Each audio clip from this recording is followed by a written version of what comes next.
Good evening. I would like to call the March 28th, 2023 regular city council meeting to order. I would like to point out that the meeting is being hosted through live stream on the city's website and by Zoom teleconference. I would like to remind council to have their microphones turned on and positioned so the audience can hear you. City Clerk, may we have roll call, please? Thank you, Mayor. Councilmember Peterson. Here. Councilmember Krupa. Here. Councilmember Myers absent. Mayor Pro Tem Lowenthal. Here. Mayor Males. Here. All members are present with the exception of Councilmember Meyer. Thank you. The invocation will be by Pastor Luis from Victory Outreach, and after Malcolm Lilienthal, council member, will lead us in the Pledge of Allegiance. Please stand. Amen. Let's bow our heads. Father, we come before your presence, Lord God, and Lord, I ask, first of all, for every first responder, God, our police department, fire department, Lord God, and you will continue to be with them, Father, especially every time a call comes in, Father. Be with them, Lord. And I pray also for our city council, city manager, Lord. I pray for wisdom, Lord. I pray for wisdom upon them, God. But most of all for unity, Lord Jesus, as they have to make decisions, God, that affects all of us in this city. Once again, Lord, we thank you for this time. In the name of Jesus, amen. Join me in the pledge. Ready, begin. I pledge allegiance to the flag of the United States of America and to the republic for which it stands, one nation, under God, indivisible, with liberty and justice for all. Thank you, Malcolm. Can I say something? Can we excuse Carly's absence? I thought we did already. No, we didn't. Oh, okay, go ahead. Okay, there we go. I want to make a motion to excuse Councilmember Carly. I'll second it. I have a motion by Mayor Pro Tem Lowenthal and a second by Councilmember Peterson. We'll do a roll call. Councilmember Peterson. Yes. Councilmember Krupa. Yes. Mayor Pro Tem Lowenthal. Yes. Mayor Males. Yes. That motion passes 4-0 to excuse Carly Meyer's absence.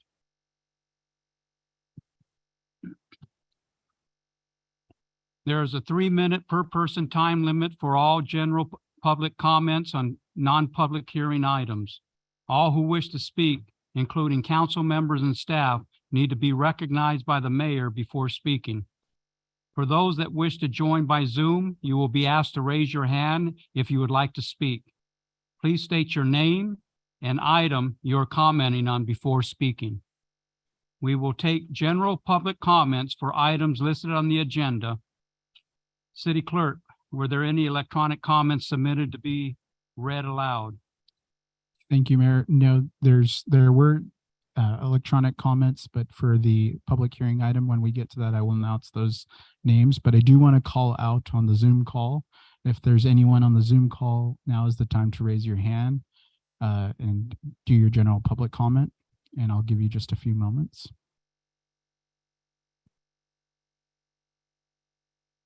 Seeing none, Mayor, there's no general public comment. Thank you.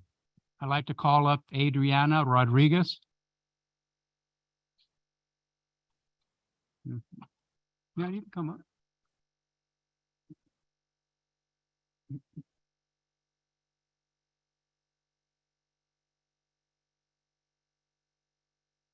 Hello? Can you hear me?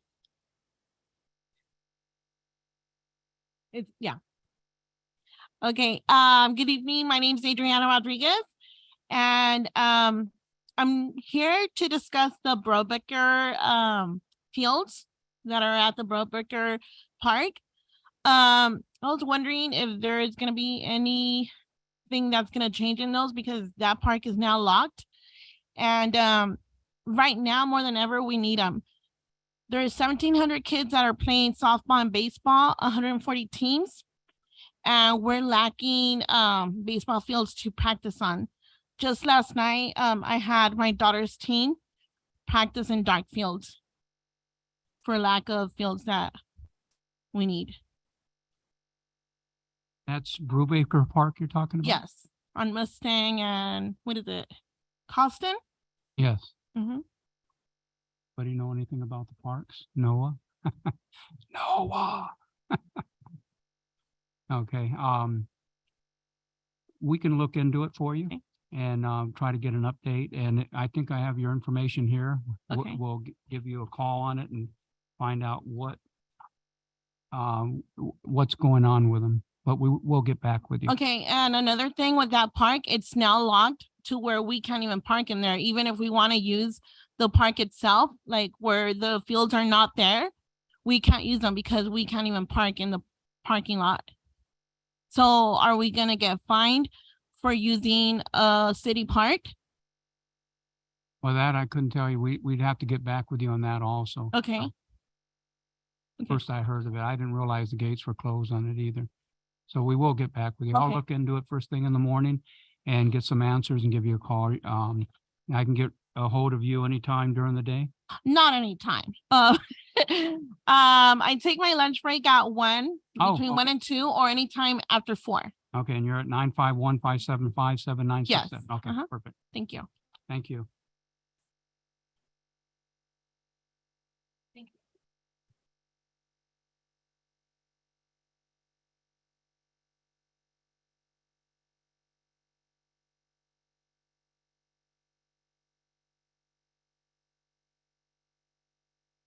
Pat Gregory, Bike Path.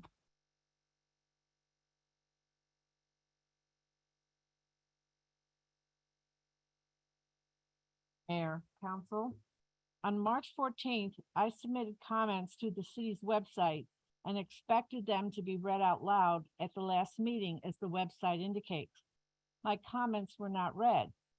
This is not the first time it has happened to me, and I am not the only one who this has happened to. I contacted the city clerk and asked him why, and he told me that he had emailed my comments to every council person. Since all of you know that my comments were not read, I would like to know who made the decision not to read them. In any case, I'm here tonight to make sure that my censored comments are put into the record. I questioned the city's decision on the bike path. I obtained the original grant information, and it stated that the city was obligated to contribute only $150,000. Yet the city ended up contributing over $1.5 million. And the company that the city is paying this money to was fined $12 million last year by the SEC for fraudulent financial reporting. I question how this did not raise any flags for council. I also commented on Hemet's annual financial report. It had an introductory statement by the auditors who said, but for their review, there could have been material misstatements. Before you voted for this budget, did any of you ask what those issues were? Has this happened before? Should we be concerned? I also found on the financial report that there were less sworn police officers in the most recent fiscal year than the year prior, when there were even less police than when Measure U started. Why does this council continue to ignore not one, but 2 resolutions promising more police? This is of great concern because of the $75 million in Measure U funds that the city has received. This is certainly not the fault of the police because it's the city council who approves the budget. I know there are several of you who are good-hearted, but that does not mean your good intentions can ignore serious financial concerns for the city. Since I only have 3 minutes, I'll leave the bulk of my Measure U comments for next time. But for the record, I would like to know who is responsible for censoring public comments on this public forum and what is the basis of the censorship. Thank you. I don't remember an email. No.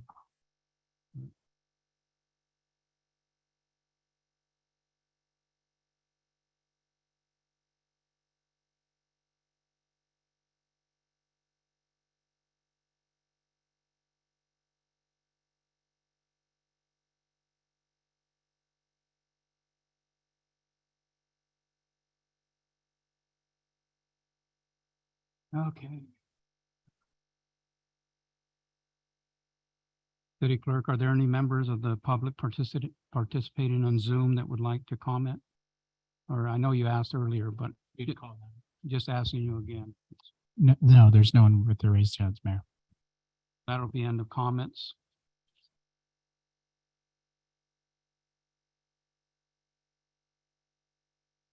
Next, we will move to receive and file. Are there any questions regarding the City of Hemet investment report? If not, we'll receive and file. Are there any questions at all? No questions?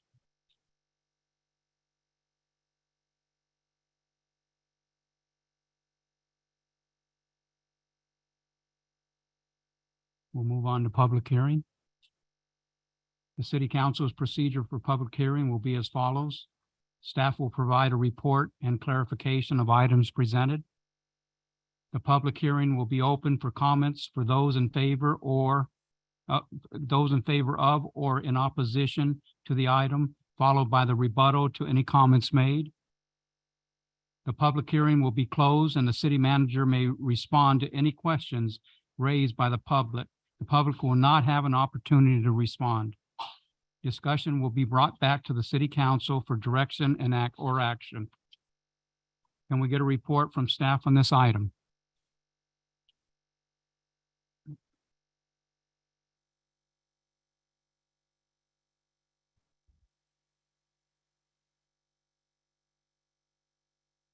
Oh.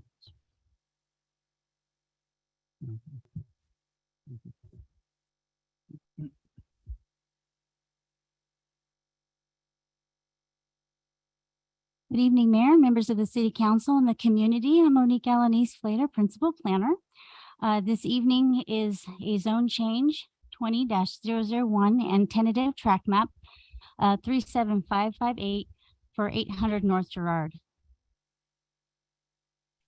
The proposed development is in alignment with the City Council strategic plan integration for goals of quality of life. And the development would add overall improvements to the residential development. The property owner is Shazal Zhang. The applicant is Saikan Engineering. The property is located on the northwest corner of Menlo Avenue and Park Avenue.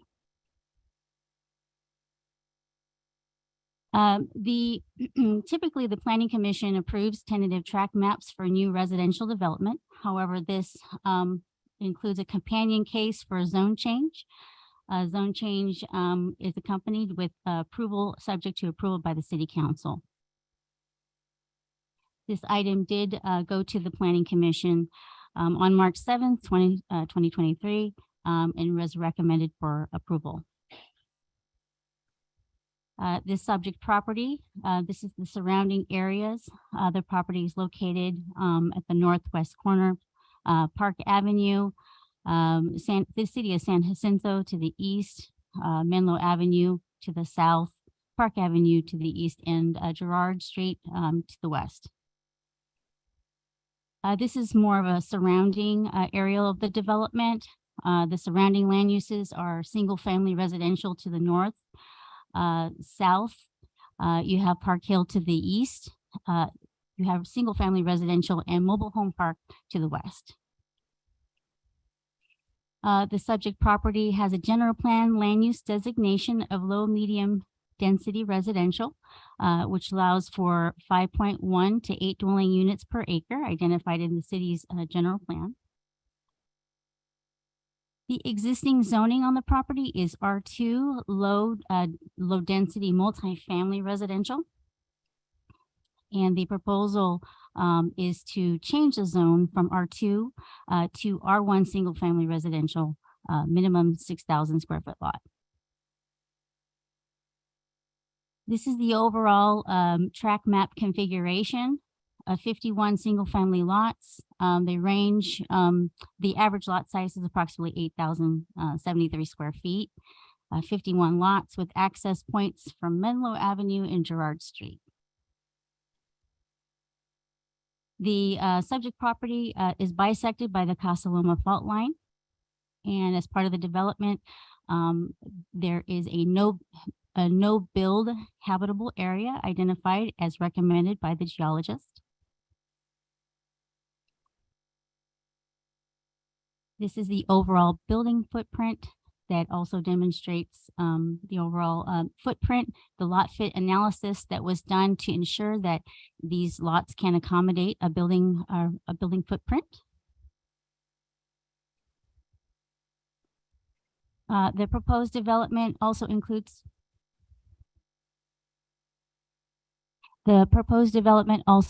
street improvements adjacent to the development, half-street improvements on Girard Street, as well as half-street improvements along Park Avenue and Menlo Avenue. They did include on Menlo Avenue the inclusion of half-street improvements as well as bike lanes on both sides. The overall street improvements on the interior also are in compliance with our local street improvement requirements for the city.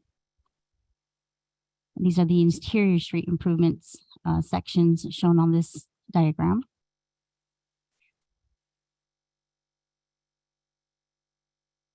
There is a total open space requirement.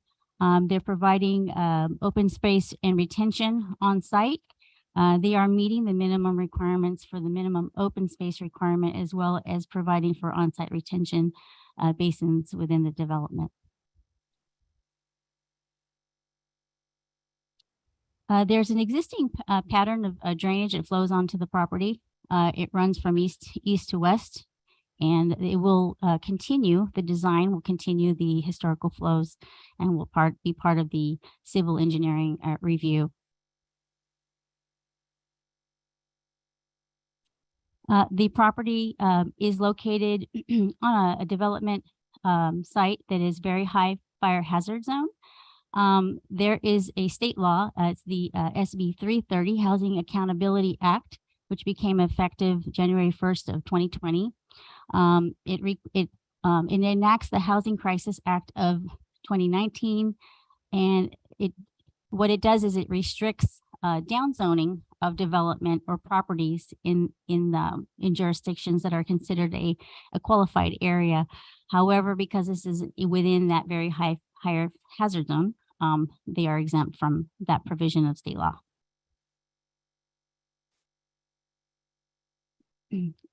The overall proposal must comply with these findings for the development, that it generally conforms to the general plan. The site is suitable to accommodate, and through this overall development process, they have demonstrated that it can meet those standards. There's also map findings that are required to be made as part of the overall development. The project also includes an initial study, mitigated negative declaration, and monitoring program. We went through the process in accordance with state law. We went through the process of AB 52, and we received correspondence from outside agencies and members of the public. We responded to those, provided and included those in the evaluation for the environmental documentation. Some of the mitigation monitoring program requirements as part of this development are biological resources, preservation of cultural and tribal resources, as well as geology and soils, which are part of the mitigation monitoring program and conditions of approval. Therefore, the project is in compliance with the California Environmental Quality Act, and we followed the process and have made a determination as part of the recommendation that there's no significant impact on the environment with incorporation of the mitigation measures. The Planning Commission did approve or recommend approval to the City Council on March 7th, 2023. There was discussion at that time. They evaluated and considered the overall development.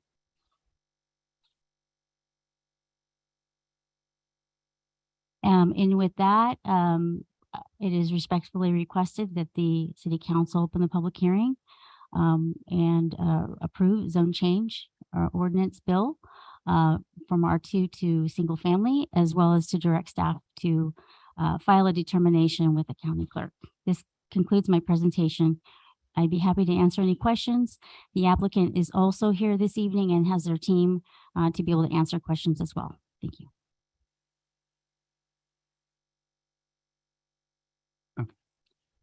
Thank you for the presentation. Are there any comments from council on this item? Yes, please.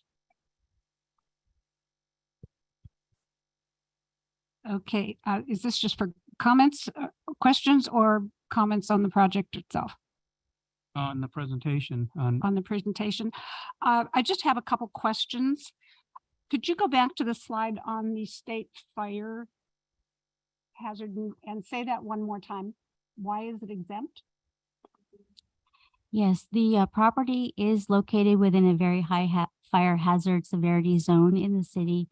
The state law exempts properties from compliance with SB 330 if they're in a very high fire hazard zone because of the housing. So reduce the housing would be a non-compliance. Any zone change that reduces the number of the density or the zoning would be not compliant in most zones. However, this is one of those exemptions per state law. However, I just do want to mention that as part of this development, because it's in that very high fire hazard zone, because it interfaces Park Hill, that it will require a fuel modification plan as part of the conditions of approval for the development. Okay. Was there an independent outside traffic assessment study done on this project? Yes, so the applicant provided their studies, and those studies were peer reviewed by a third-party consulting firm on behalf of the city. Okay. I don't really have any more comments until after public hearing closes, and then I will have some more. Councilmember Jackie. I'm concerned with the drainage in that area too. Was there a hydrology study done at all? And if so, why wasn't that in the presentation? We can go back to that. I'd be happy to. As part of the exhibit that was illustrated herein, this is the drainage and on-site retention. Yes, I would be happy to just kind of light touch that, and then the applicant can also provide more description. But so overall, the project, there's an existing catch basin outlet pipe located on Park Avenue. It brings the offsite runoff from Park Hill into the project area. And there's a design the design will be designed to route the flow from the culvert across the site to the west and be discharged onto Girard Street improvements consistent with the current historic flow. That was outlined in the staff report. It's part of the initial study. There is a full design that will come through the city when it goes through the engineering division. We'll evaluate the final drainage plan for the development.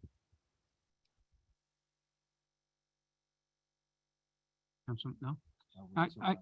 Yeah, I just have a couple questions. This is being built on a fault line. It looked like more than one fault that was there. And the access in and out is only in Girard and Menlo. That is correct. Nothing on Park. They don't That is have- correct. Okay.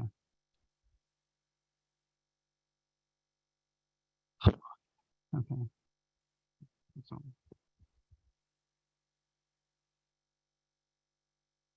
thank you for your presentation.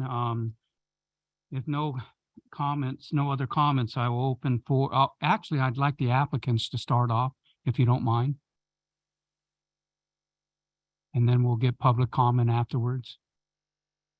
And then Mayor, you have to say some magic words too. You Oh. have to say, I'm going to open the public hearing and then Okay. flap the gavel.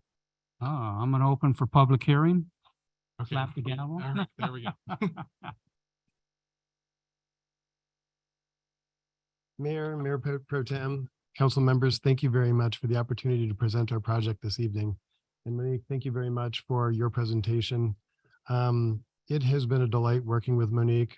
She is an excellent planner, very thorough, and I believe the city is very fortunate to have her. My name is Jason Ackerman. I represent the applicant in this matter. I'm joined this evening by David Atwater. David is with our environmental consultant, Ecor Engineering, and he coordinated the technical experts that were working on this project.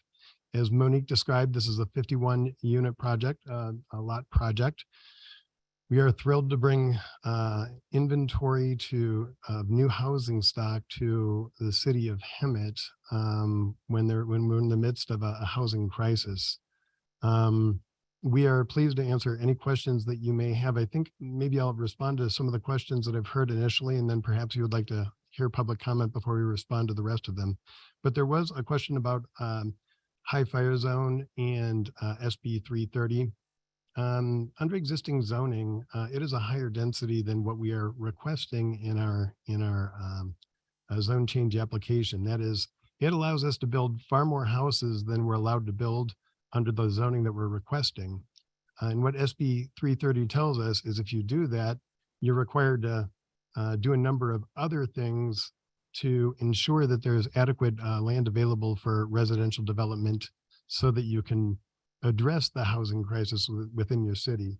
Because we're in a high fire zone, the state of California has determined that it's appropriate to downzone properties and not have to comply with those other stringent requirements of SB 330 concerning securing other lands.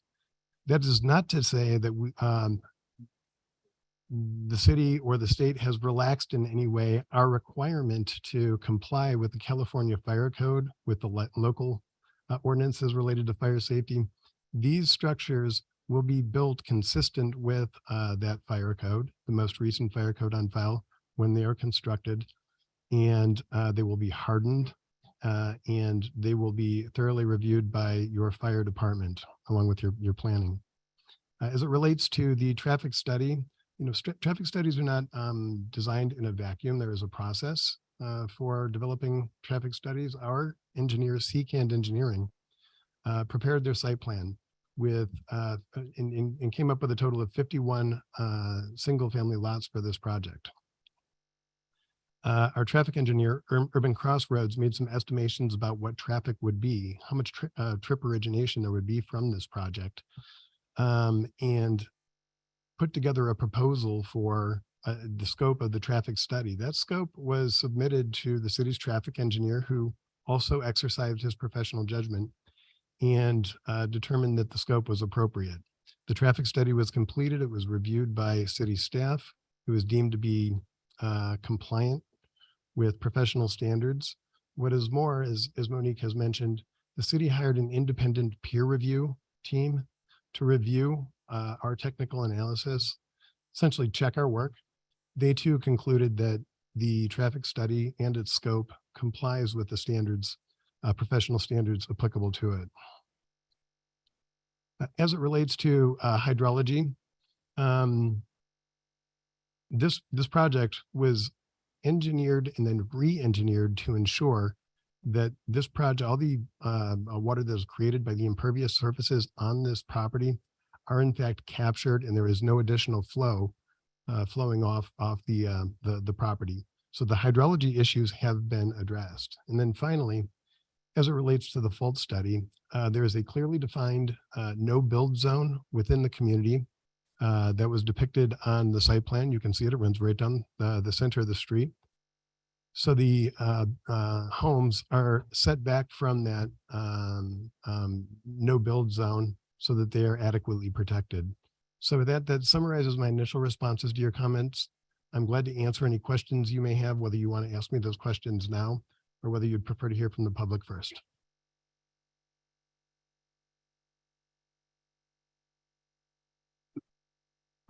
Yeah, oh, public first, okay, Thank you very much. I appreciate it. thank you. With that, I'll open public hearing and I'll be calling your name. When I call your name, please step up. You have 3 minutes. Cynthia Garcia.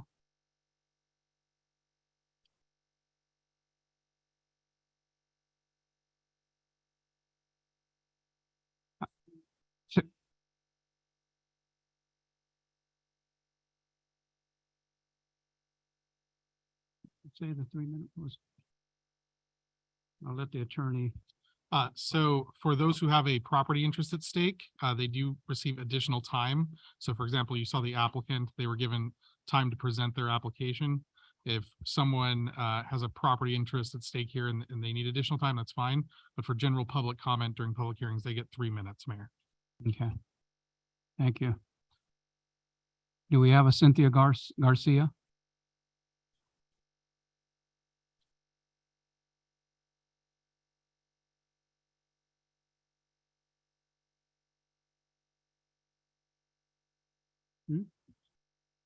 Well, Hello, my name is Cynthia Garcia and I am a resident on Gerard Street and where they're going to be building at. And our main concern is, the traffic. So we would like to know, more detail on how they want to control that because, I mean, we have kids and a lot of people go on Gerard very fast already.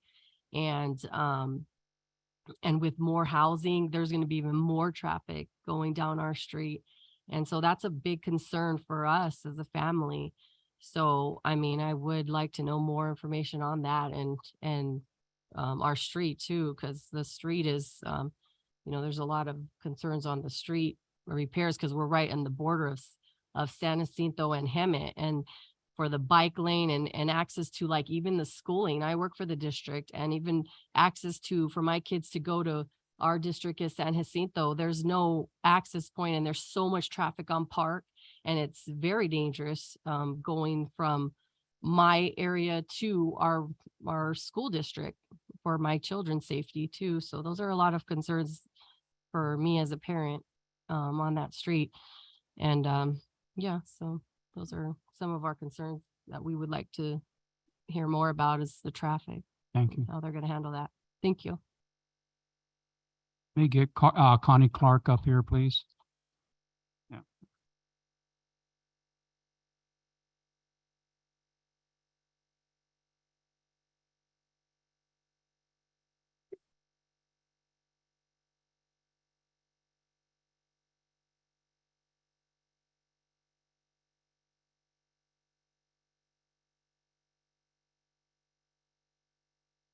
I'm Connie Clark. I live at 1765 Terrace.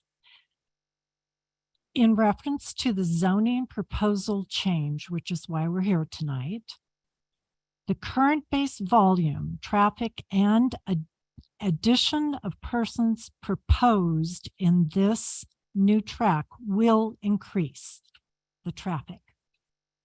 It's just going to happen. He neglected to tell you 2016 was the last time that traffic study was done. Now, I don't know about you, but if you've been at Park and Menlo and any of those intersections, yet alone Yale, you know there's a problem. I am requesting, at the very least, that before any zoning change happens or is determined, that you do another traffic study. That will give everyone a current snapshot of real traffic numbers. The Planning Commission even commented at their last meeting that they knew there was already existing traffic congestion there, and that their comment was to the effect that maybe the city will need to develop a solution to this already existing problem. You guys know it. And you're going to put 54 people or even any multiples on that, you're going to have a bigger problem. So why is this being considered when we know this is already a problem? Whether or not we move from multiple to single, this is a problem. Terrace and Cajon are already being used for shortcuts to avoid main traffic street intersections. Hemet has changed a lot since the general plan in 2012. The close proximity of this land with the city of San Jacinto and their established already housing tracts has increased our traffic. According to the American Planning Association, dynamic zonings proposes that communities predetermine the mechanisms of zoning changes. Changes based on agreed indicators or decision triggers. Traffic is one of those. The static nature of zoning means you're stuck until you make a decision. But when you have the dynamic zoning, you know these are indicators and you need to reevaluate what you're going to do with land. A current study is in order, and maybe multiple or single isn't even the idea. Maybe we need to reduce the density of homes there. But traffic is a problem, and I really do not suggest we go further with this until you know what's going on. Thank you. Thank you.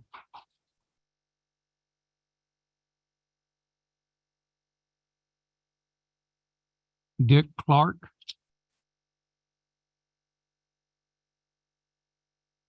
I can't hear you.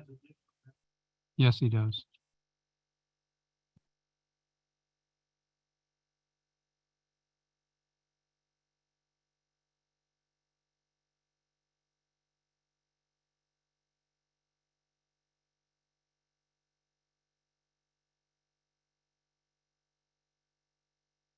Mr. Mayor, City Council, my name is Dick Clark. I also live at 1765 Terrace Drive. I'd ask you, those of you that don't have a writing utensil in front of you right now, to pick one up and get ready. As my presentation is titled Hit and Run, Turn and Burn, Rape and Pillage. I'm not going to beat a dead horse. You're hearing about the traffic problems that are already existed. I believe from reading the minutes from March 7th of the Planning Commission, they made a determination in the minutes that the traffic problems and the possible traffic problems in the future caused by the daily trips that will be added are not a problem of this applicant. I don't believe that was their ability to do that. I believe that this whole traffic problem is a mess, and that it is a solution that both the city and the applicant need to come together for. And I'm here to tell you right now, if this mess in these major intersections, Girard and Menlo, Park, Menlo with Yale, are not fixed, the city and their liability is on notice as of today, unless somebody else has made notice before. We all know it's there. It needs to be fixed. Within the last couple of years, we have had a fatality, traffic fatality near the intersection of Menlo and Girard. Things need to be done.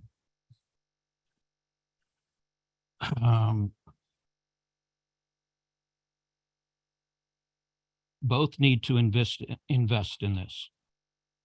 The second thing I'd like to have you take a look at on the map on page 4 of the staff report is a map. There was one that was up here, shows where the active fault line is. And I believe in my reading of it, most of the main one runs from the Park and Menlo corner to the northwest corner of the whole project at Girard. It runs down the middle of that proposed street. Parallel to that, on each side is a dotted line. That dotted line is the no build zone. Take a look how close the front wall of every one of those buildings along that street are. If they're not on that dotted line, they are feet from it. What is the danger for those people?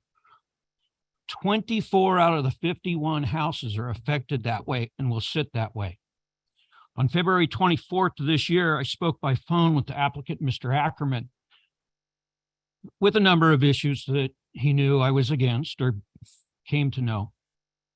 I asked him if there would be an easily read and seen disclosure to potential homebuyers about this fault. His answer, quote, "I hope they have a good real estate agent to point that out." Turn and burn. During the planning commission meeting, my wife Connie, who was just up, mentioned that this property was a long-term ag property. It was a business, large business in this town, 30s, I beg 40s through maybe the 70s. Had a lot of plants that were grown.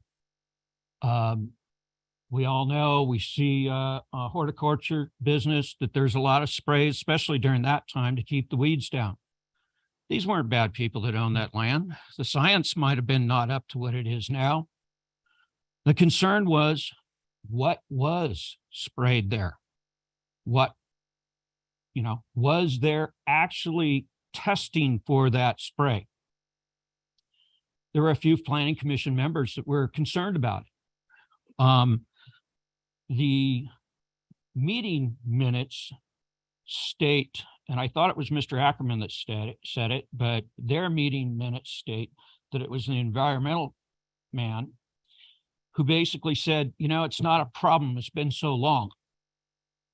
Well, I know of a lot just right here in this town that the man that had owned it at the time legally bought weed control sprays, legally used them for a long time. The current owner of that property is still trying to get something to grow on it. No garden, no landscape. We can't even get tumbleweed to grow there. So I know, and in fact, the applicant's package talks about aerial photographs from the 50s that show I don't know what the right word would be, a containment pond maybe, that's right in the middle of that property. That, in all the soils classes I had to take at Humboldt State University for my degree, would tell me that that would be an excellent area that should be tested. What was sprayed there? We don't know. But we all know during those eras, DDT was used. And how long has that been in the systems? Again, hit and run, turn and burn, rape and pillage. I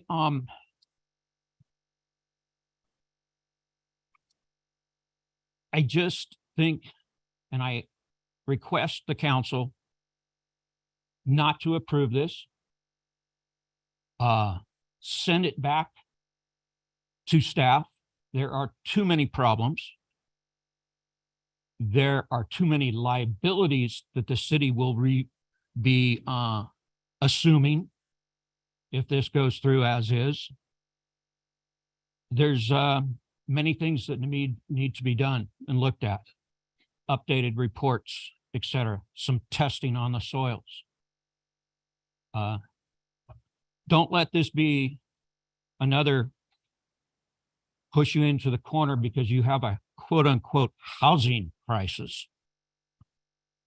For someone to come from out of our area, hit and run, turn and burn, rape and pillage, take their profits with them, and not have any future worry about this city, because it leaves the rest of us to clean up the mess. Thank you. Does anybody have any questions for me? Thank you. Thank you. Harry Larned.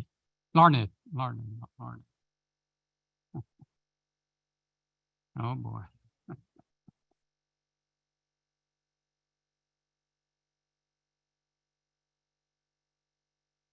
City Council, Mayor Males, Well, you got it close, so I'm pronouncing your name right.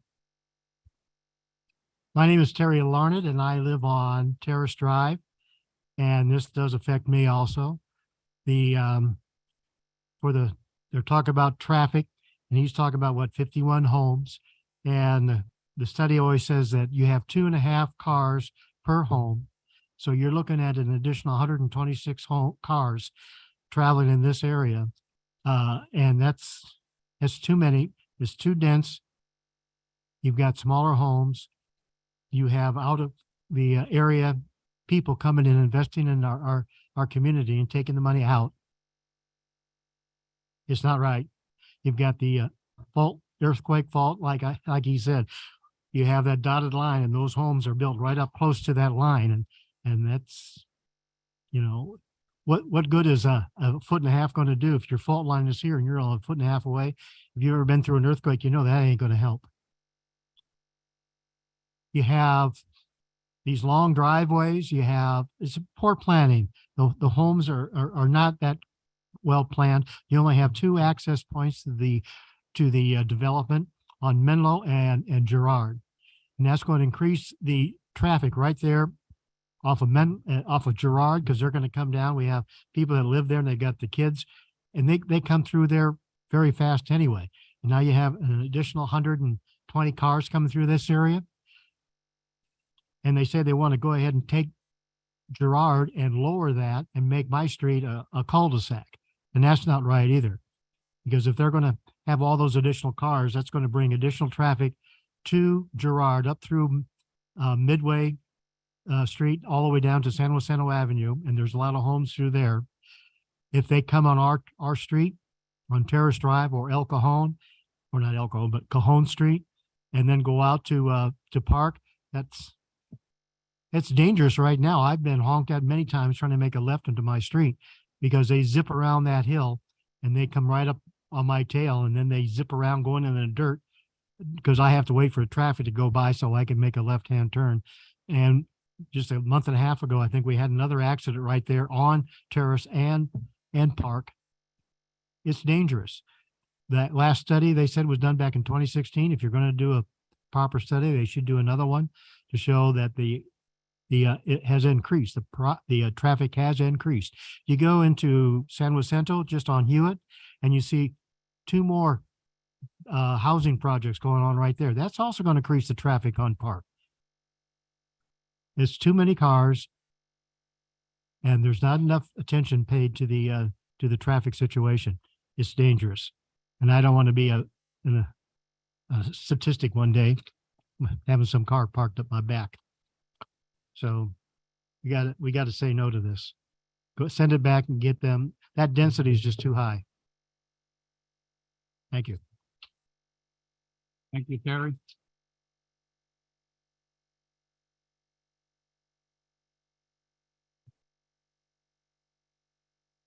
Diane Higgins.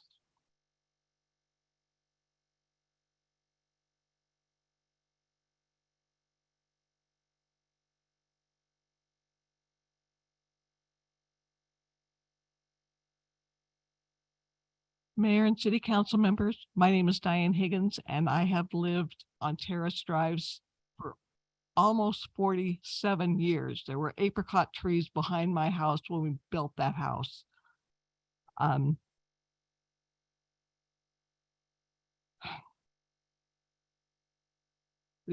Back in the early 2002, the neighborhood changed. Park Hill had a big development on that area, and they wanted to put, I think it was 500 and some homes on that. We stood up at that point in time and said, that's too much traffic coming on to Park Avenue, to Hewitt. Yeah. And again, we bring that same issue here. There's going to be that much more traffic coming onto that area. The development on Park Hill had to be scaled way back, and they put in about 134 homes instead of the initial over to 200 homes. We have another problem with Yale and Menlo emptying onto Park. more projects will have that many more cars traveling on that area. You talked about closing off Terrace and Cajon at Park Avenue and have us drive on Girard. Have any of you ever driven on Girard recently? Girard between Menlo and Terrace is in poor shape. From Terrace around the curb onto Midway is even worse. There's barely 2 lanes to go around the corner and down into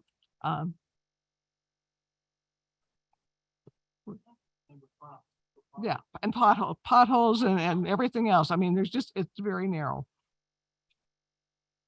Thank you for your help. Yeah.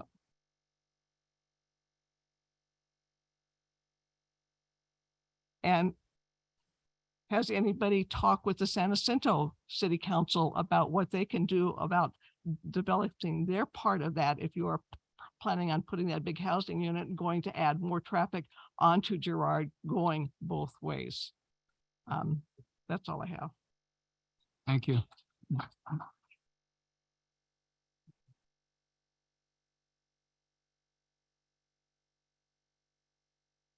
Michael Kincaid.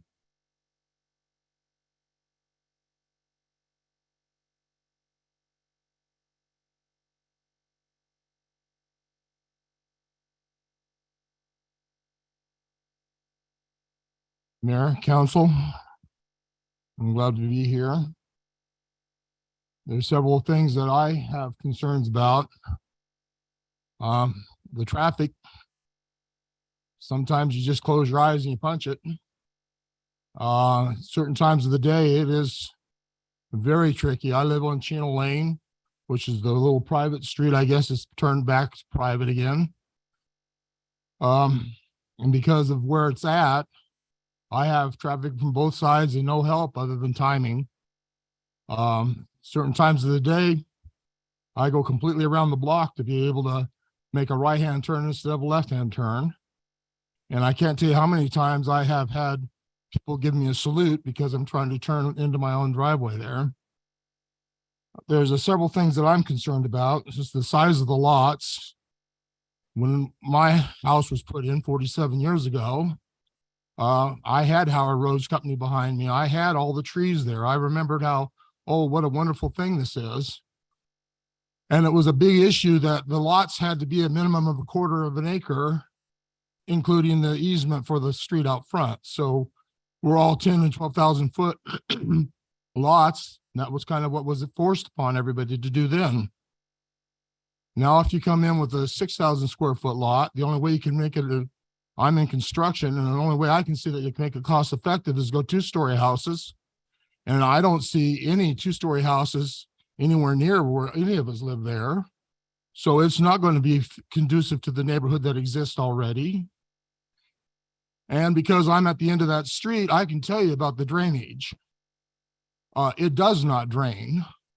And when it rains, I get a huge puddle in front of my yard that'll last sometimes for days across the street. So I've gotten in the habit of putting a pump, and my backyard is watered really well whenever it rains, but I have to pump it out so that I don't have to wade through a puddle. And if they're expecting the homeowners to take that drainage off of Chino Lane and run it around the back, who's to say how that's going to be upkept or how that's going to be addressed? That is without the runoff coming from the other side. Another thing that I'm concerned about is that since I'm at that dead end street, I assume they would either take that through or for the drainage problems or make it a cul-de-sac so that we don't have a problem with the fire department trucks coming in. As it is, the fire trucks, we have to take our trash cans across the street so that they can back the truck in to pick up the trash, so the truck can get out when he picks up the trash. They're very aware of the traffic problem there. And now all of a sudden you're going to keep as a dead end street where the traffic can't get in, the fire trucks can't turn around. I'm concerned about that. Another thing is the flag lots. I think there's 3 of them there that are flag lots where how's the fire truck going to get in there? And some of them have 3 residents sharing the same driveway, I don't think that's gonna go real smooth. So I'm a little concerned on that. As far as the way that it was done, very little concern has been given to what we as residents around felt. In fact, whenever we talk to them, we've gotten a flippant attitude given to us. Well, so what? Well, everybody has concerns. Whenever we've talked to them, that's been the response and the feelings I've had. And now all of a sudden I hear that, oh, by the way, we're not only going to be looking at a zone change, but now all of a sudden we're talking about approving a tentative map. That's awfully quick as far as I'm concerned.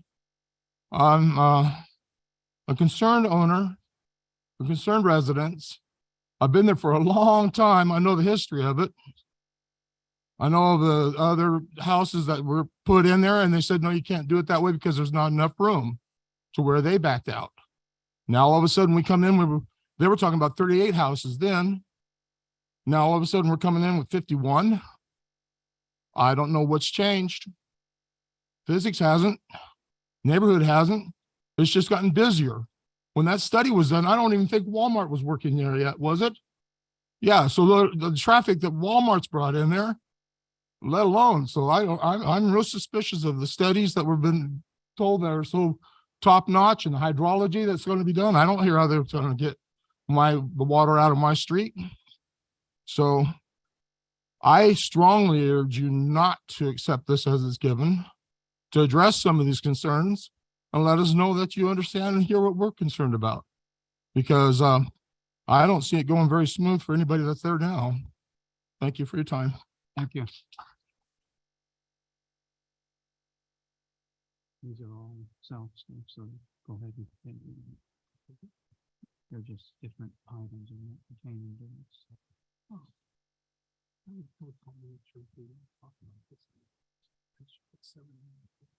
Oh. 780. Oh, they are 780. Doesn't seem like yours. Okay. Ann Smith.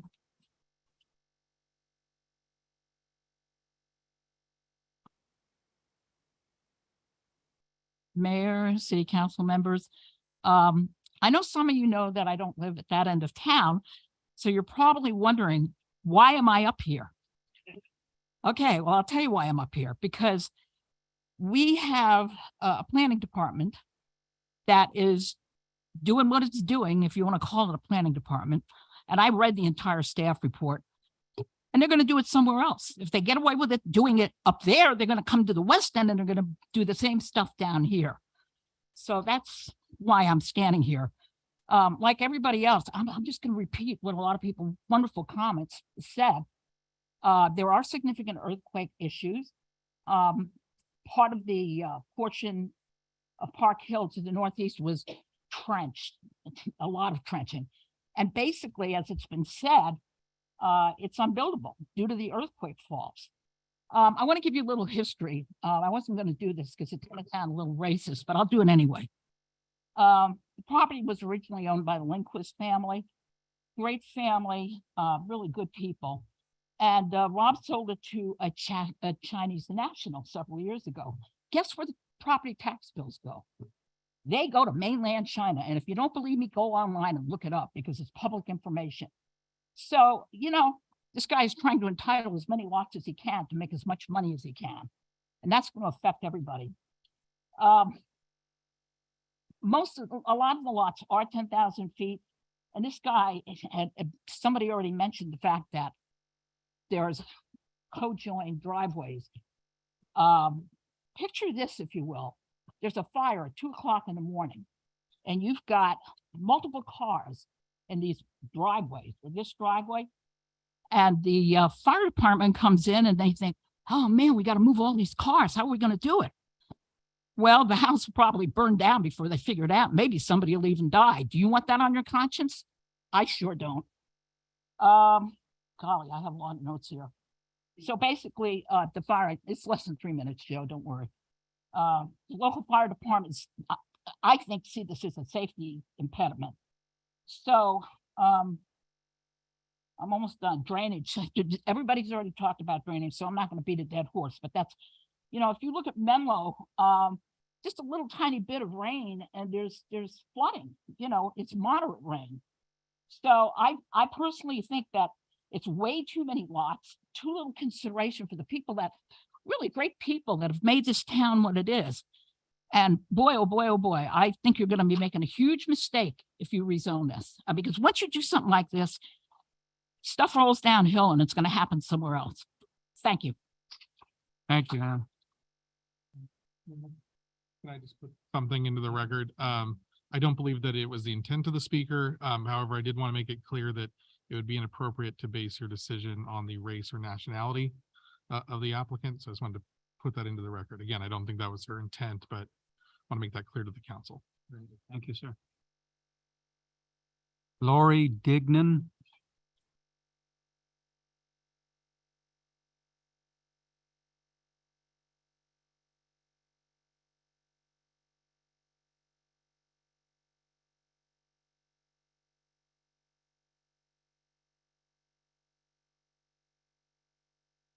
Mayor and council members, my name is Lori Dignan. I live on Terrace Drive.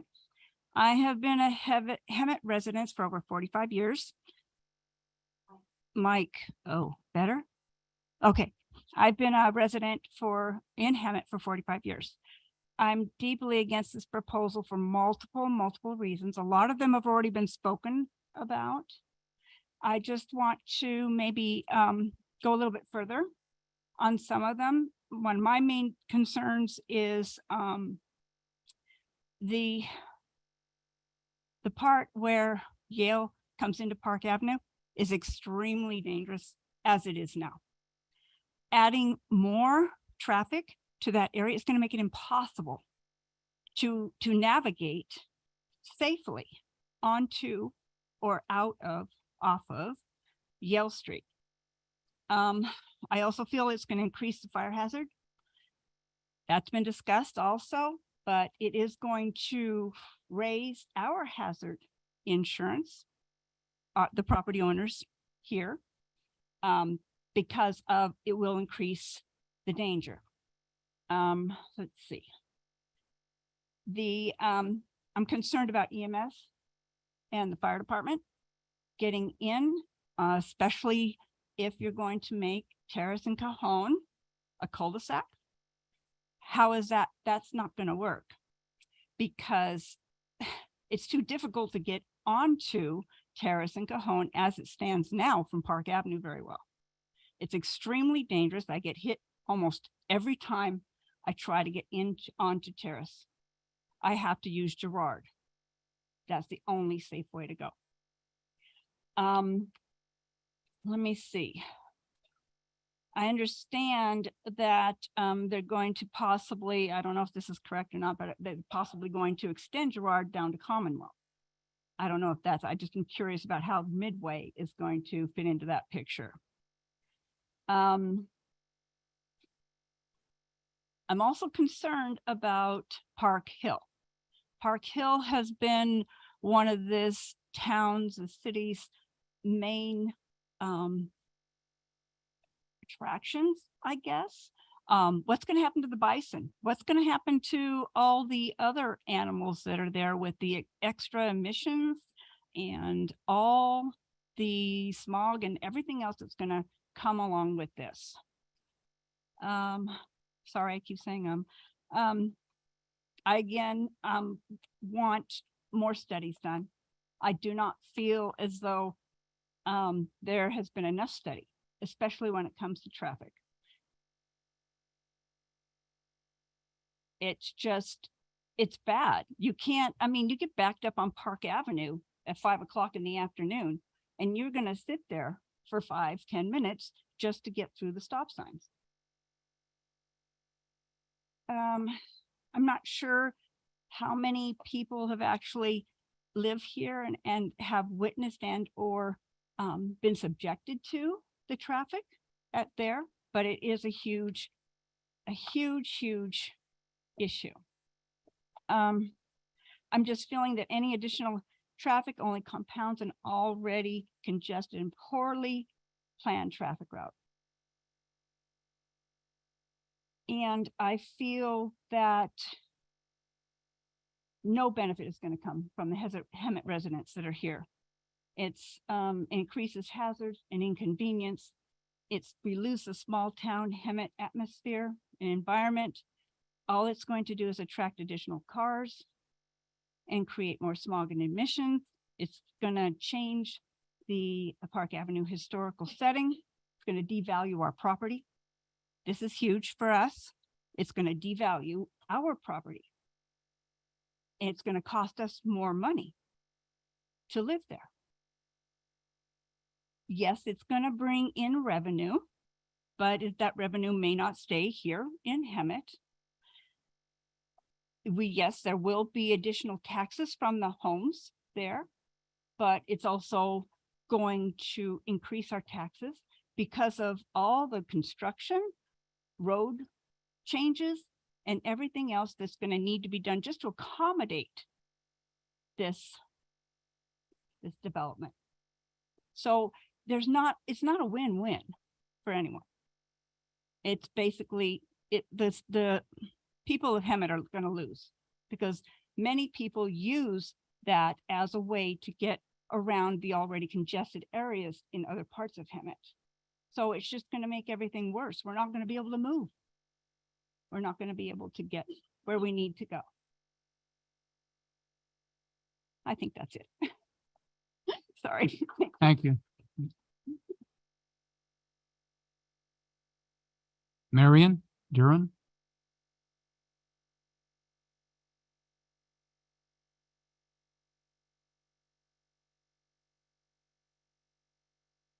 Good evening, City Council, Mayor. I like the way you tried my last name. That was nice. I know. I know. Good Terry all the time. So what I'd like to talk about is that fault line. I bought a brand new house in, it was called Saugus Newhall back then. Now it's called Santa Clarita. It was renamed. I did buy a brand new house there, watched it being built. I did go through the Northridge earthquake.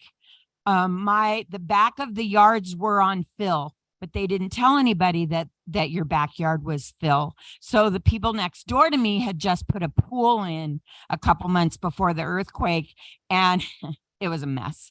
And as everybody knows, the freeways fell down. We became an island. You couldn't get in, you couldn't get out. The grocery stores were a mess.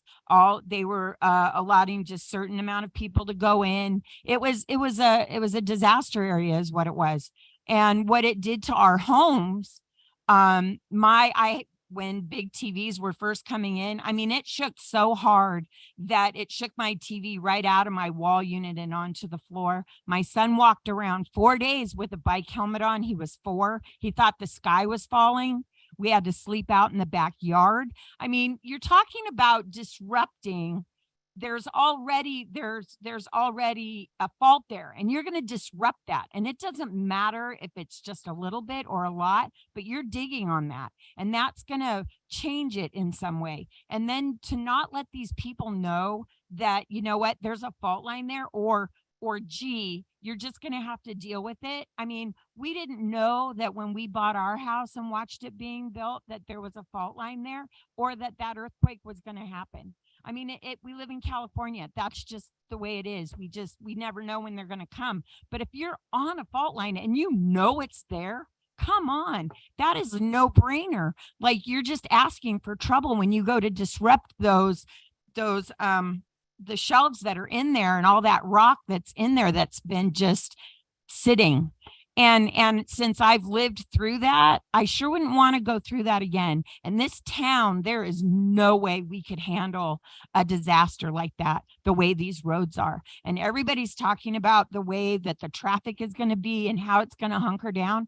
And where is all that traffic going to filter onto? It's going to filter into San Jacinto and onto Main Street. And when you go down Main Street to get to Ramona Boulevard to then get on to Gilman Springs or Lamb Canyon, you're going by 3 schools. So the traffic there every morning, because I drive it every morning, if you don't get out by a certain time, you're backed up on Main Street because you've got all those cars letting their kids out at a high school, an 2 elementary schools, and a junior high right there. And that's where all that traffic is going to filter out because those people are going to work.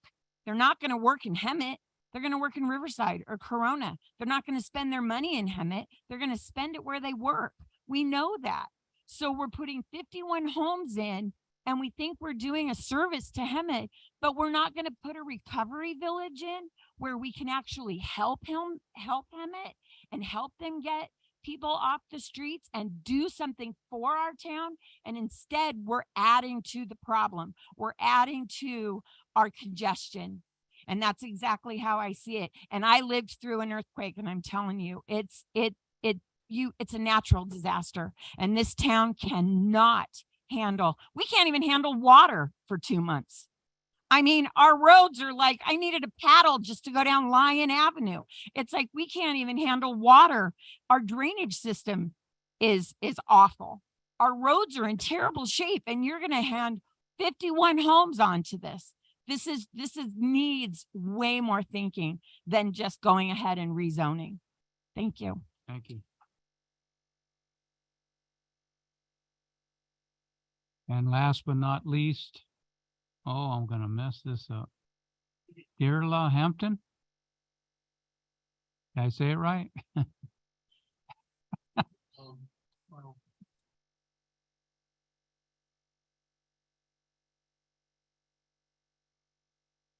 What is it?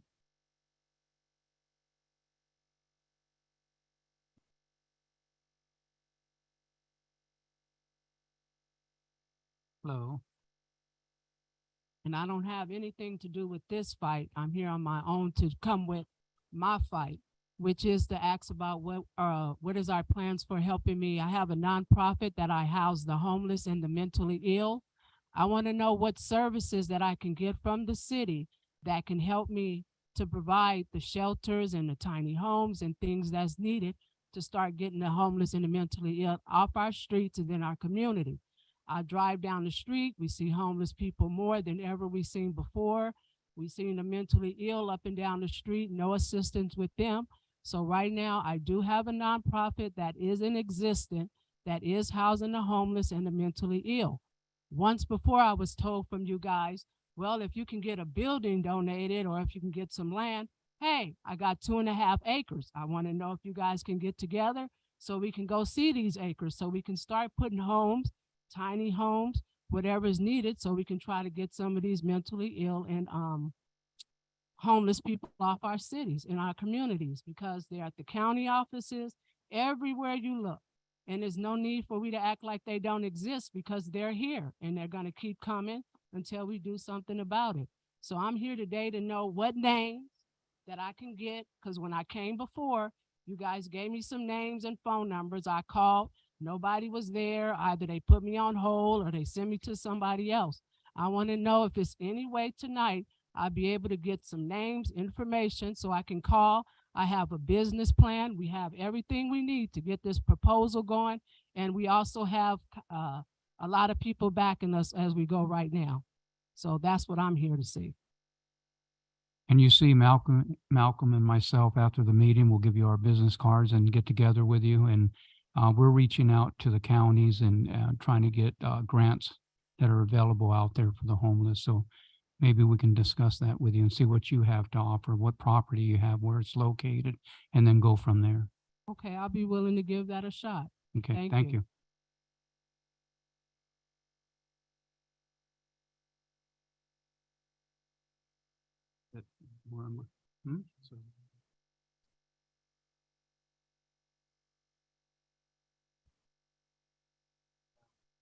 Okay. Huh? Oh, we have one more? Who? Oh, okay. I thought yours said give your minutes to someone else. Go ahead.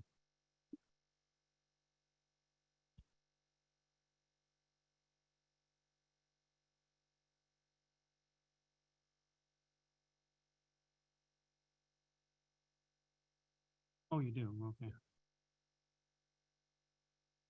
I guess we're not going to beat your time tonight after all.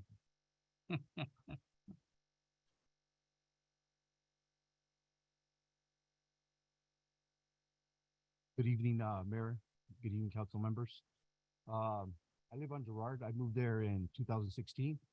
I don't have as many years as these people, but just a damage report that as long as I've been there since 2016, we had one fatality on Girard and Milo.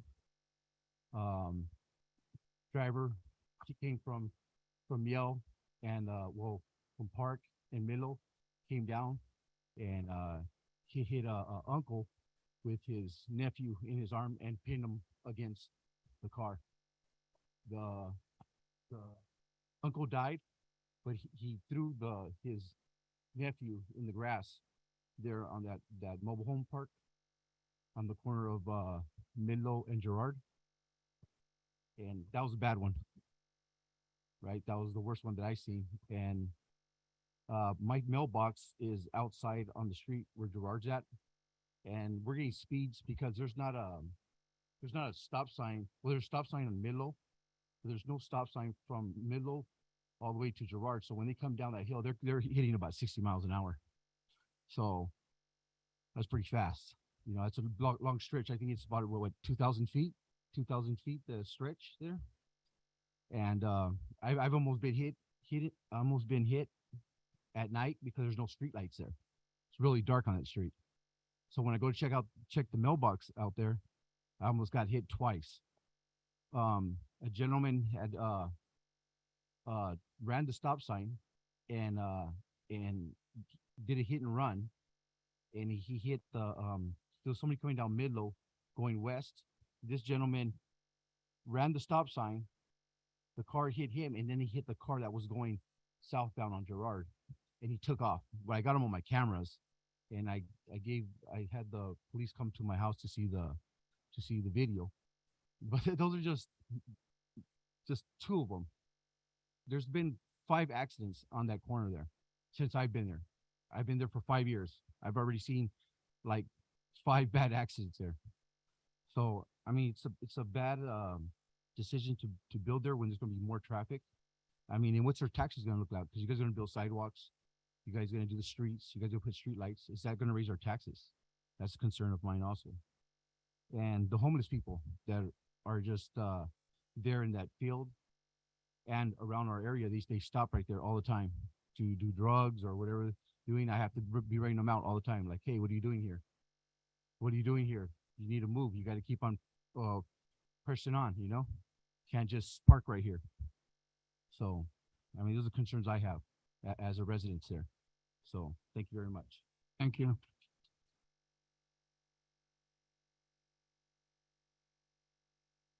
I'm lost. Oh. City Clerk, do we have any Zoom members? Yes, thank you, Mayor. And I also wanted to make an additional comment that we did receive 3 public e-comments from Regina Martinez, Arnold Martinez, and Brandy Radley in opposition of this project. And then moving forward into the Zoom comment, I have Hemet City Firefighters. You're live with the City Council. I've just unmuted you, and you'll have 3 minutes to talk about this item for the public hearing. Okay, this is David Prieto. Good evening, Council and Mr. Mayor. I am a Hemet Fire Captain and the President of the Hemet Firefighters Association. Just to be clear, we always support new construction, businesses, residents in the city of Hemet, and of course, we love to see road improvements, new curb and gutter, sidewalk improvements, and safety improvements to the city as a whole. However, the concern that we have as your firefighters is the additional call load that this will bring upon the fire department. We're already last year we were on approximately 18,500 calls for service in the city, and we would of course be adding to that call load with this additional 61 rooftops. Traffic is concerned, getting to these areas is difficult, and the city has a long-standing history of adding rooftops without adding city resources to service those new residents, and not just in the fire department, the police department, public works, street department, even in city hall, just to call in and pay the water bill. So these are this is an additional workload for all city employees that is not being I don't think is being considered in the long term how it will affect us and how we can service the these new residents. We welcome new people come to the city, of course, and we want to see improvements to all these areas. But we do have a concern. Our response times are stretched, and we, of course, want to keep our firefighters here in the city, and we want to keep our recruitment and retention good. But with additional calls for service and additional residents and additional traffic, it puts additional strain on our resources. So I didn't know if I did read the report regarding the CFDs and the fire department conditions. What I didn't see there is anything that the builder would be contributing to the city to further improve services for those areas in the long term. I don't know if the mayor can comment on that, or any city council member can comment on if the builder is going to contribute to bolstering city services to support these new residents. But again, the city has a very long history of from McSweeney to Four Seasons to the one at Fruitvale and Fruitvale and State on the northwest corner. Lots of new homes, but not new services.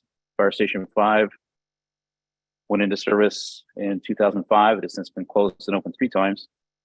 But that has been the last new fire station we've added to our city.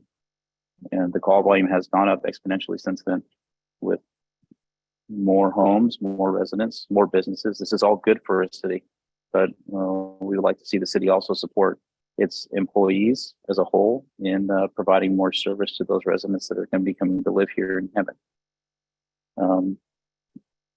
And then additionally, there are several of these new developments that serve as some group homes or retirement homes of some sort that house multiple people that typically have a higher need for emergency medical services on a regular basis, which is also a concern for us as it adds to the call volume annually.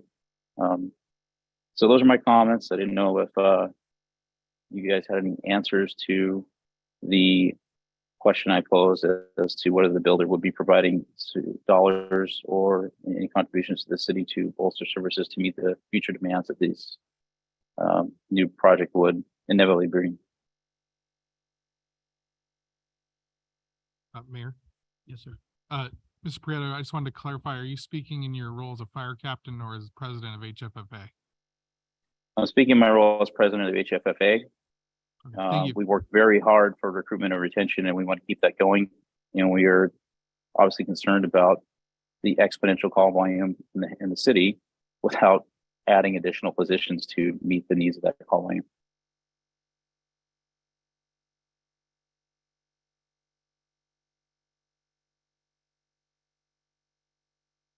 Thank you, David. Thank you, Mr. Prieto. If there's anyone else on the Zoom call, now is the time to raise your hand and I will unmute you and we'll give you just a few moments.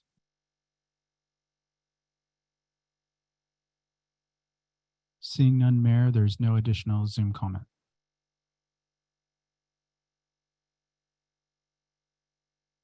Applicants, if you'd like to come up for a rebuttal, you're more than welcome to.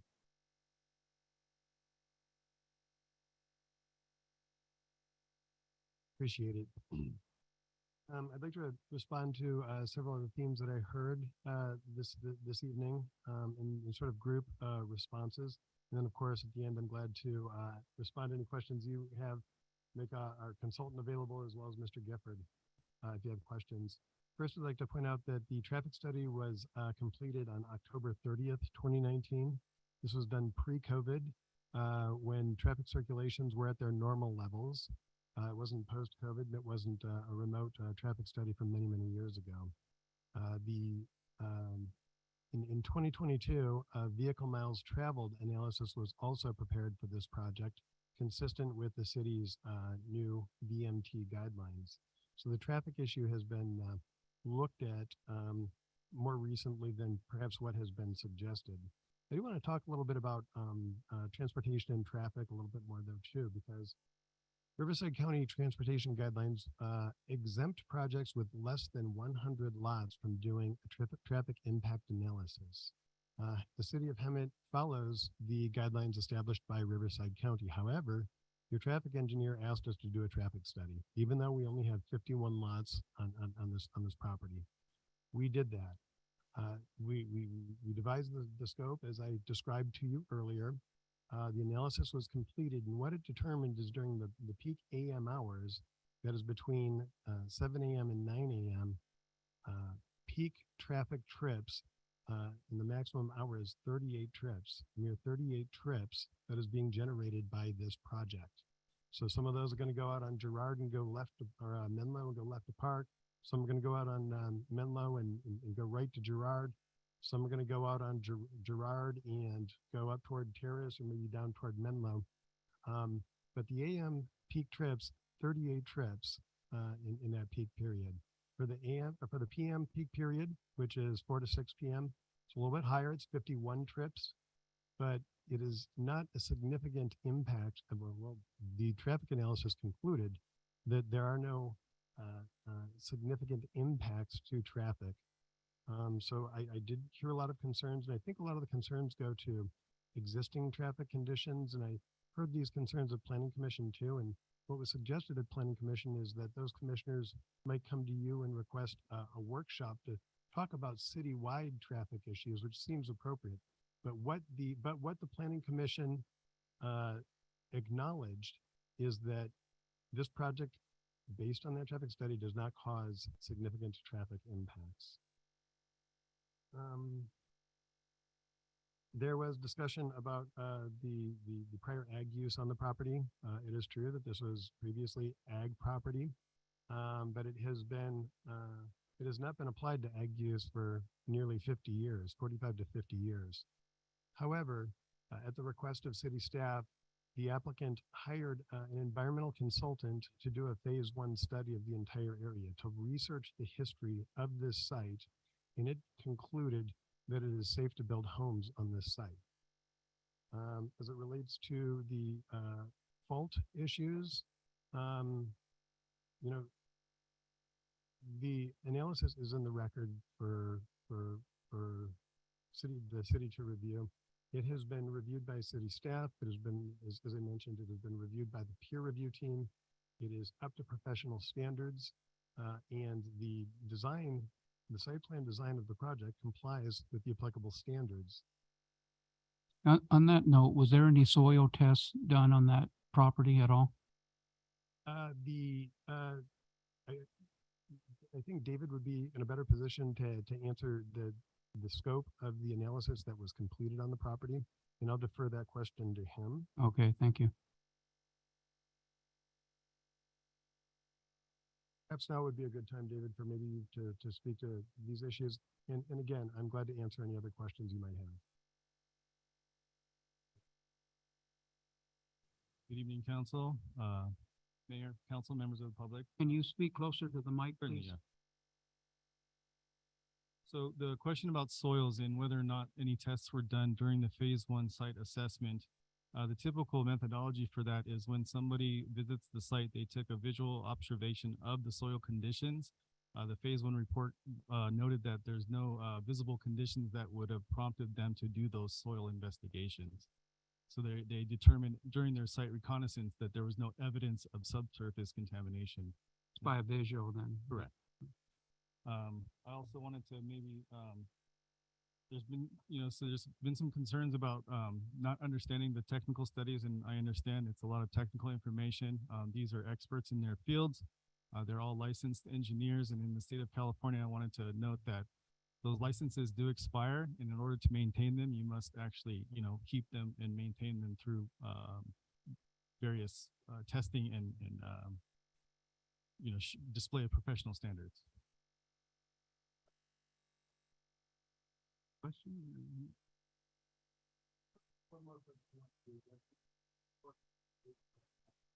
Captain, this project, if approved, will provide financial resources to the city through development impact fees. It will provide school fees. It will provide flood control fees. It will It'll provide traffic fees. The city will be allowed to take that money and apply it to projects that it deems appropriate and it prioritizes. In addition to that, first responder services will be supported through an increased tax base and property tax levied on each of these individual homes. So there is financial contribution. I think by our cost estimates, development impact fees will be approximately $70,000 per unit or per lot. There was another question also about the construction of streetlights, curbs, gutters, and street improvements. Those will be funded by the developer. Those costs will not be passed on to other members of the public. You had mentioned on your traffic study that when you ran it from 7 to 9, that it counted, what, 38 vehicles or something like that? In the morning, yes. Yeah, was this done on a weekend? Peak trips, I will look at the date that it was done, but ordinarily it's done. Huh? Typically, it's done midweek when traffic is to reflect accurate. Sounds like a Sunday morning drive to church or something. Yeah. I'm just being honest. You know. No, and I can confirm the date of the studies or the traffic counts, but typically they're done midweek when. Because I've been on those streets in the morning, and it 38 and 5 minutes is what I've seen. Okay, thank you. I was concerned about the date of that study also. Now, you did the last traffic study in 2019, so those figures from 7 to 9 and 4 to 6, was that in 2019? Yes, it was. Yeah, see, a lot has changed since then. Oh, yeah.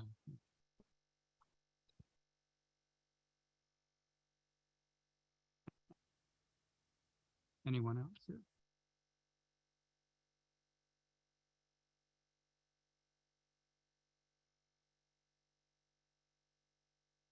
I don't have any questions for the applicant. I have some comments when we're ready to make our comments. I see Mr. Gifford approaching the podium. May I allow him to speak? Will you allow him to speak? Yes, go ahead. Mr. Mayor, honorable council members, John Gifford. I am planning director for Montrose Environmental Services. I've been a professional environmental consultant for 35 years. I'm a 30-year resident of Hemet, so I understand the issues. 10 years on the city, the planning commission, so I understand some of those. We are the firm that did the peer review. We looked at all of the information that the applicant put together in their environmental impact report. That included the hydrology, included traffic, included the phase 1, the pesticides. We went through the whole thing. The people that we used were the top of the field. These were not run-of-the-mill consultants. They were the best at what they do.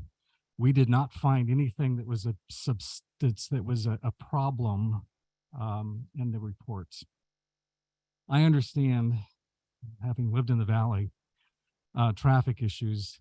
When we look at traffic as traffic consultants, we are looking at how much traffic gets generated over and above what's already taking place. What was mentioned for the 38 trips was not a total of 38 trips between those 2 hours. It's 38 trips that is added to the traffic that's already taking place during those 2 hours. And so they're correct, 51 residents, about 38 trips during those times. So this valley is something that's been very important to me. I understand that. My grandfather came here in 1930. My dad was born here. I remember all of the groves that we were talking about, the trees, and all of those trees that we built our houses around were also sprayed with pesticides. We do have some expertise in that area. Pesticides half-life runs anywhere from 5 days to 5 years. The soil, they break down in the soil naturally. Something that hasn't been used for 40 or 50 years is completely non-detect. And in this case, when they did the studies on this land, they didn't find anything that would have been a particular issue. I was hired to take a look at this document. I'm not here as an advocate for the proponent. We don't have that axe to grind. We're not here for any other reason than to do what the city asked us to do, which was to take a look at these reports, give a professional opinion. In our professional opinion, there was no issues that would be an environmental issue for this project. Questions? Thanks.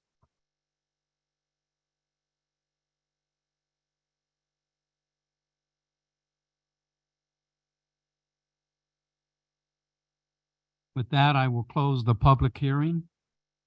Are there any further comments?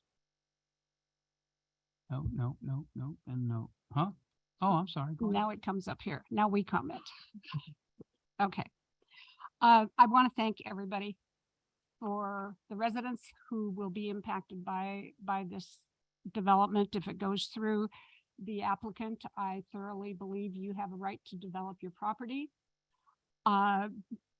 And bottom line, the residents there have a right to buy in on it because it is a change to their lifestyle and it is our city. So we have a right to buy in on it also. Given that, I thoroughly appreciate John Gifford's comments. He was chair of our planning commission for 10 years, was it, John? Longtime resident of the valley, married to a probably fourth generation person from this valley. So he definitely has a buy-in, and I believe what he tells me. Based on that, I still think this is a bad project. And I think it's a bad project, poorly designed, and I really have a problem with the density. What? The density. We do have traffic issues, goes without saying. I just think there's a lot of things that have not been addressed, especially to the residents' concern up there. And I don't believe this project went to the Infrastructure Commission, did it? And Infrastructure Commission studies traffic circulation. I think they need to buy in on it. They're very adept at knowing the streets and the roads and how local people find shortcuts. We have found that with the median pushed on us up by Caltrans on Florida Avenue, and that traffic goes by my house now. So I'm fully aware how traffic impacts and how a change in anything that we have impacts all of us, and local people find shortcuts, whether it's a good one or a bad one, they find a shortcut. So I would just like to suggest that we send this back to the Planning Commission, that our concerns and the residents' concerns are addressed more fully. And those concerns would be the traffic, better explanation on the drainage and the easement for the drainage, how these cul-de-sacs are going to work for emergency vehicles and the response times, and just a better communication with the people that live in that area. And I understand that too. I've been in town for 47 years.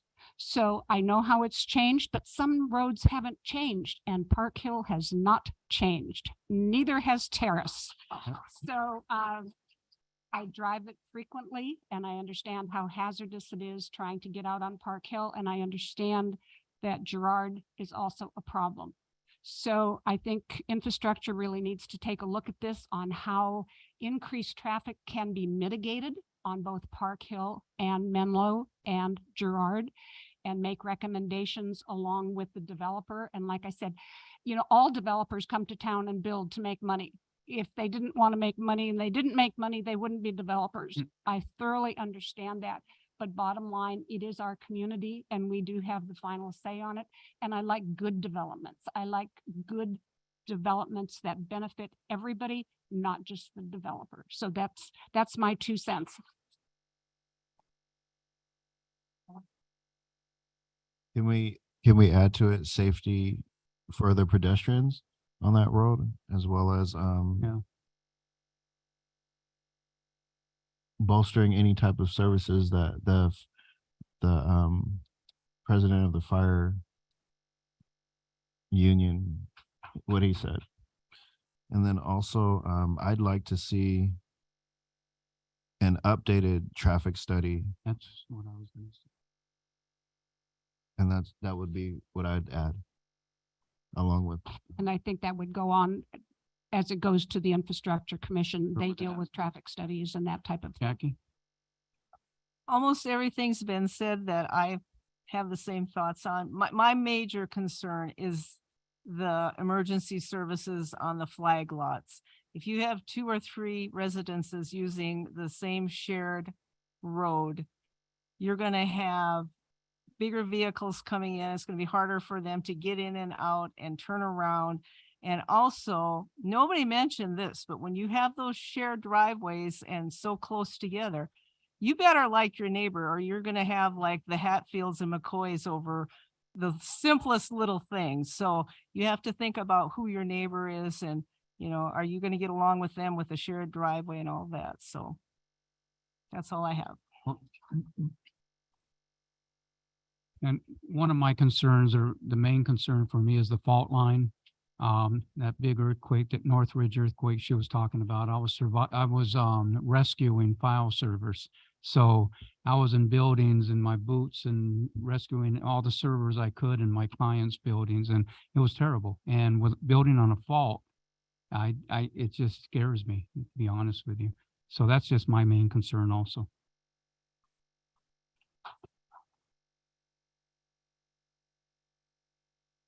So do I need to make my I'm- recommendation into a motion? I get a motion and a second, please. I will make that motion based on all the comments that council made to send it back to Planning Commission for further deliberation and to go to Infrastructure Commission regarding traffic studies.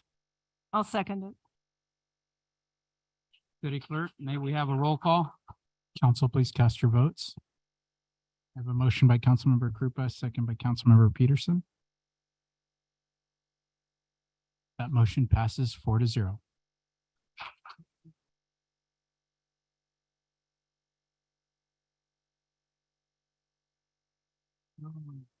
Boy, that was a doozy.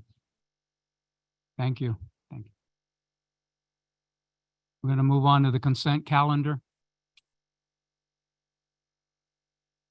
All consent calendars will be acted upon simultaneously unless requested by an individual council member for separate consideration. Are there any members of the council that would like to pull any consent items for separate consideration?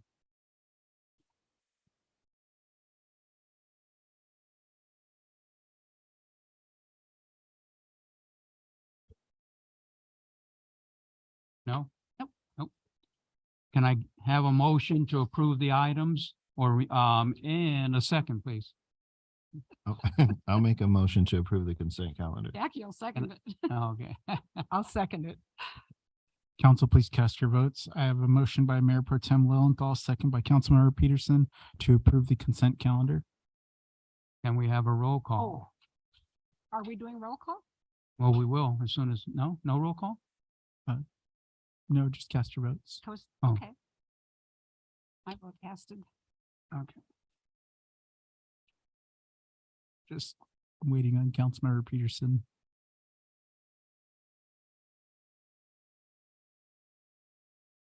That motion passes 4-0.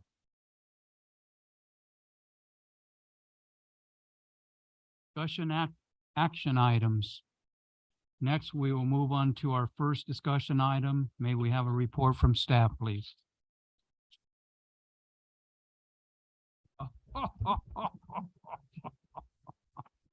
Mermaids. No, I'm just kidding. Am I allowed to say that? It is face. Good evening, Mr. Mayor and members of City Council.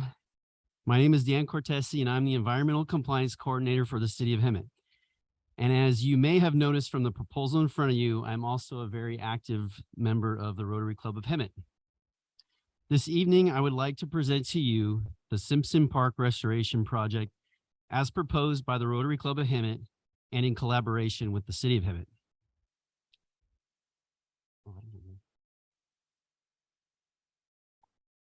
As all of you are aware, the Fairview Fire began on September 5th, 2022, near Batista Road and Fairview Avenue in the unincorporated area of Hemet. The fire grew quickly to the south and west into the communities of Cactus Valley, South Hemet, and Sage. The fire continued burning south and east into the Batista and Blackburn Canyons, and the Red Mountain area on the southwest side of the San Jacinto district of the San Bernardino National Forest. As a result of the Fairview fire, our Simpson Park was significantly damaged. Most of the surrounding vegetation was lost. 50 trees inside of Simpson Park were burned in the fire. Ultimately, the fire consumed over 28,000 acres of land surrounding the city of Hemet. Most importantly, it should be noted that 2 precious lives were lost. The idea to store Simpson Park was born through Rotary. Rotary International and the Rotary Club of Hemet shares an interest in protecting our common legacy, the environment. Rotary is committed to supporting activities that strengthen the conservation and protection of natural resources, advance ecological sustainability, and foster harmony between communities and the environment.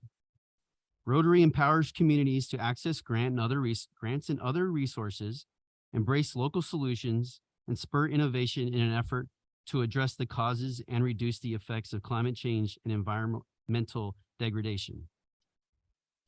The Simpson Park Restoration Project is tentatively scheduled to take place on April 29th at 7 a.m. The community will be invited to attend this event via social media and information provided on the City of Hemet website. Sorry. Community will be encouraged through a marketing campaign to help donate trees and plant trees, paint facilities, and pick up trash at Simpson Park in celebration of Arbor Day. Residents will directly contact Southern Hill Nursery, which is the city-approved tree vendor, and will have the option to purchase a mesquite tree or a southern live oak tree, both native to our area. Those trees will be delivered to the City of Hemet. The City of Hemet will place the trees near their respective planting location in preparation for the event. City staff will assist donors and volunteers with each tree planting. City staff will assist volunteers with painting the inside of both restrooms at the park. Volunteers will also be encouraged to walk around the park and pick up any trash and debris along the trails. City staff will survey the park trails and surrounding areas prior to the event. All safety concerns will be properly delineated and secured to ensure volunteer safety. The City of Hemet will prep the site with irrigation and holes for 22 trees. The 22 tree locations were selected to replace burned trees from the fire and to provide shade near picnic bench locations. The focus for the tree planting will be near the butterfly garden, the meadow, and the large gazebo. The city can organize a phase 2 project to plant additional trees near the meadow, top parking lot, and bathrooms at a later date. The city will close off the gazebo parking area to allow for CR&R to conveniently place a 40-yard roll-off bin. Volunteers will be able to drop off items from the park at this location. Western Riverside Council of Governments, or WRCOG, will be present at the event, showcasing the Love Your Neighborhood program. The Love Your Neighborhood program is an action-ready stormwater pollution prevention initiative for Riverside County that spans across 27 cities and 3 watersheds. WRCOG will supply volunteers with gloves, safety vests, pickers, trash bags, and information. They will also provide a quick presentation on how to safely pick up trash and debris. The City of Hemet Water Department will provide City of Hemet City of Hemet branded water bottles and a hydration station for volunteers. All debris will be placed in the 40-yard roll-off container, which will be donated by our trash hauler, CR&R. An additional dumpster already located at the park will be used for trash disposal. If the project is approved, city staff will prepare the site during the week prior to the event. The city will also staff the event with 3 Parks Division crew members. The labor costs associated with the preparation work and staffing of the Saturday event are estimated at $5,900. The materials to be provided by the city total $1,630. Funding for this project will come from the park's operating budget fiscal year 22-23 and the facility maintenance operating budget fiscal year 22-23, with no additional appropriations requested. If approved, the Rotary Club of Hemet and the Valley Community Pantry would like to provide snacks and a light lunch for the volunteers. Partnerships in this event will include, but are not limited to, Western Riverside Council of Governments, who will provide PPEs and tools, CR&R, who will provide collection and hauling of trash and debris, the City of Hemet Water Department, who will provide the hydration station, Boy Scout Pack 45 and 46, who will address the butterfly garden, which was originally an Eagle Scout project. The Rotary Club of Hemet will provide the light lunch, and the Valley Community Pantry will provide snacks, and of course, the many potential volunteers in our community who will be cleaning the park. Riverside Park and Open Space District has offered the Rotary Club of Hemet the opportunity to apply for a $1,000 grant, which is currently being explored. And 5th District Supervisor Gutierrez has made a verbal commitment for funding towards a Phase 2 project. City staff is currently working on a proposal for that potential project. The Rotary Club of Hemet is currently exploring a community improvement designation nonprofit grant with Supervisor Gutierrez's office as well. The success of this project will be measured in a few ways. It is important to note that the city will be providing waivers to volunteers. Participation will be tracked through the collection of these waivers. Trash and debris weight will be provided by CR&R after the event. WRCOG will be tracking participation, items collected, and total bags collected. This information will be available on their Love Your Neighborhood program website. City staff will also present a follow-up report to council if requested.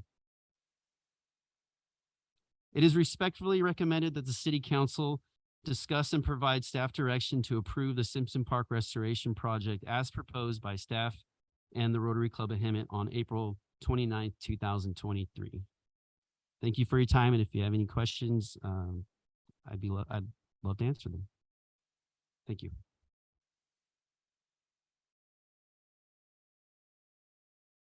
So should I go first? Full disclosure, I'm immediate past president of the Rotary Club of Hemet.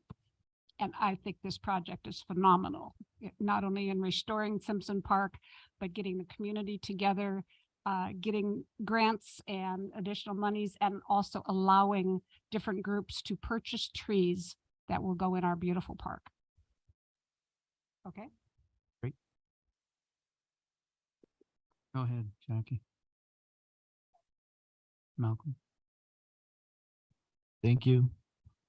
You're welcome. I have one question. How can a nonprofit, the American Legion, purchase trees? Do we go directly to this place, or do we give you the funds to purchase it for us? Yeah, you can. It's preferred to buy it directly through the vendor. And then, like I said, you could pick one of the 2 species of trees, and they will deliver those trees to the city of Hemet, and then we'll take them up to. Okay, we probably want to get one of each. So yeah. I'll talk to our officers, right? Sound good? Yeah. Okay. And then, so I'll contact either one of you then on that. Absolutely. And do you have any social media advertisements that you could give us that could let the public know? This will, once approved, will be the social media information flyer, and we'll make some social media posts associated. On there, it says how someone could buy a tree. Yeah, and we'll provide that information as well, and I'll also put it on our website. Great. All right, can I get a motion and a second, please? Are you allowed, do you have to recuse yourself since you're an officer, or no? I don't know. Only if there's a financial benefit to Rotary, and this isn't a contract with Rotary where the city's paying them money. So I think the council member's in the clear. In the clear, okay, thank you.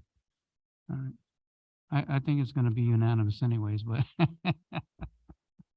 I will make a motion to approve the Simpson Park Restoration Project. Second. we get a vote, or I have a motion by Councilmember Peterson, second by Mayor Pro Tem Lowenthal. Council, please cast your votes. That motion passes 4-0. Thank you. Thank you, Dan.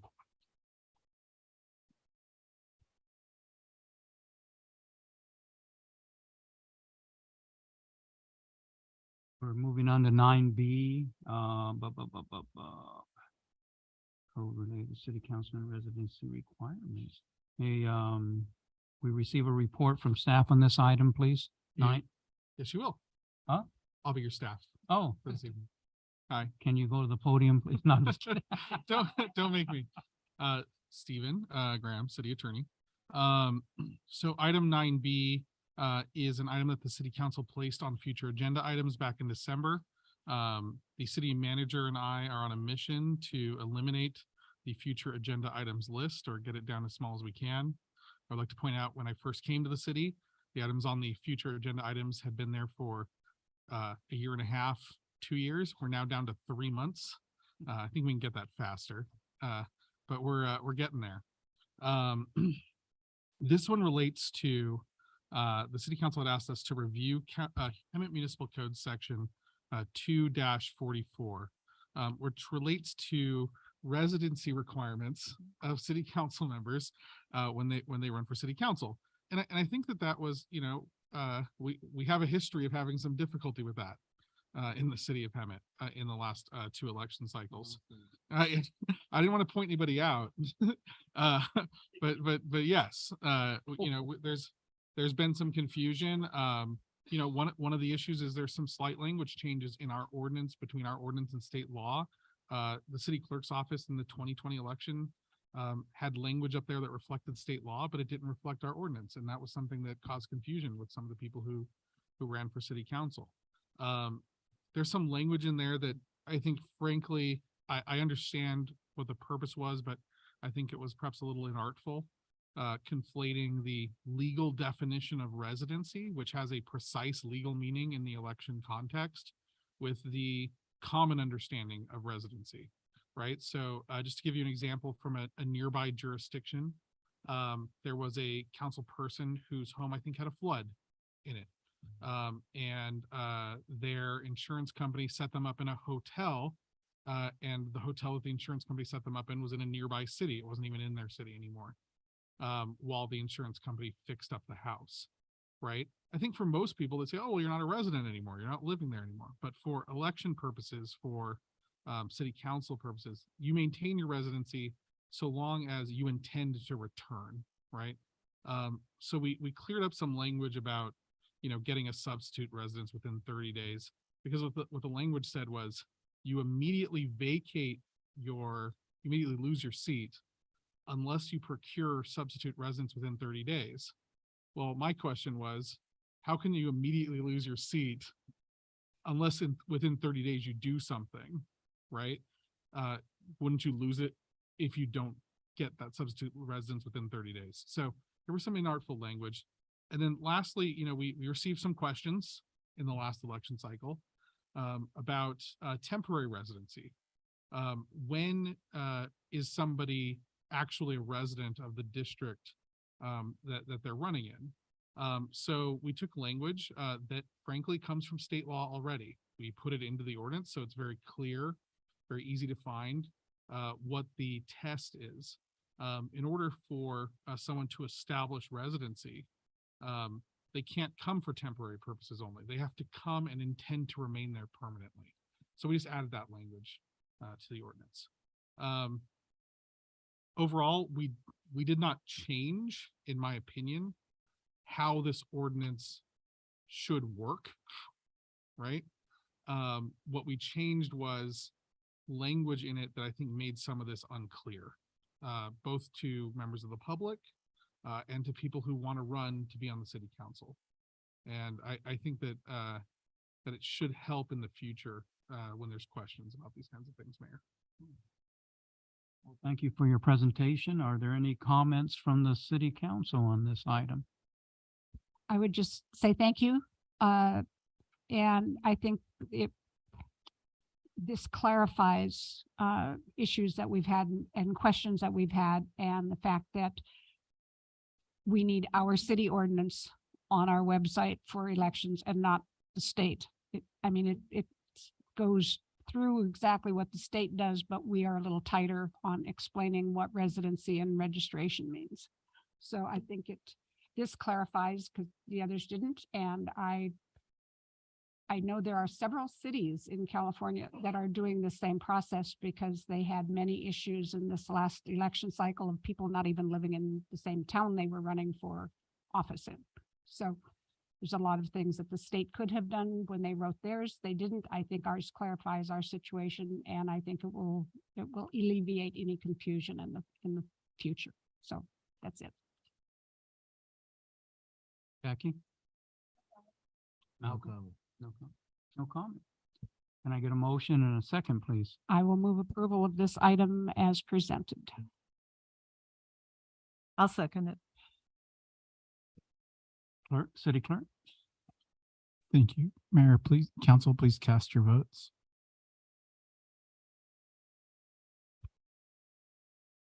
That motion passes, and I will read the ordinance title.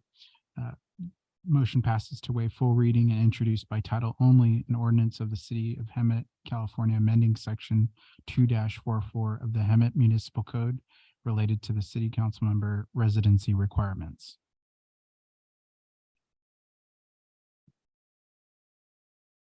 We will now move on to the city council staff reports. Councilmember Linda Krupa. Okay, the Investment Oversight Committee is scheduled to meet on Monday, April 3rd at 2:30 p.m., I believe it is. That I'm not sure of the room. It'll either be the conference room or the sister city room at City Hall on the second floor. The Hemet Library, let me pull up what Kathy sent me. Yeah, that's not Kathy. There's Kathy. The In and Out program of reading and getting those vouchers to go to In and Out is going on until April 15th, ages 4 to 6. And they can use Beanstack to track and earn their child's rewards. What else? League of California Cities. There are several bills that they are watching at this point. There is one that we just got an alert on, which Riverside Division is sending a letter because this bill has been presented in committee and it affects only 2 counties in California, and those counties are Riverside and San Bernardino, and the legislation has been brought forward by an assembly person from the county of San Bernardino that would restrict semi-trailer trucks from traveling on local streets and roads. So the intent, I guess, is to preserve local streets and roads, but actually what it will do is prevent delivery of goods and services from coming into the cities and towns in Riverside and San Bernardino counties. So the Riverside Division is taking a very strong opposed to that one.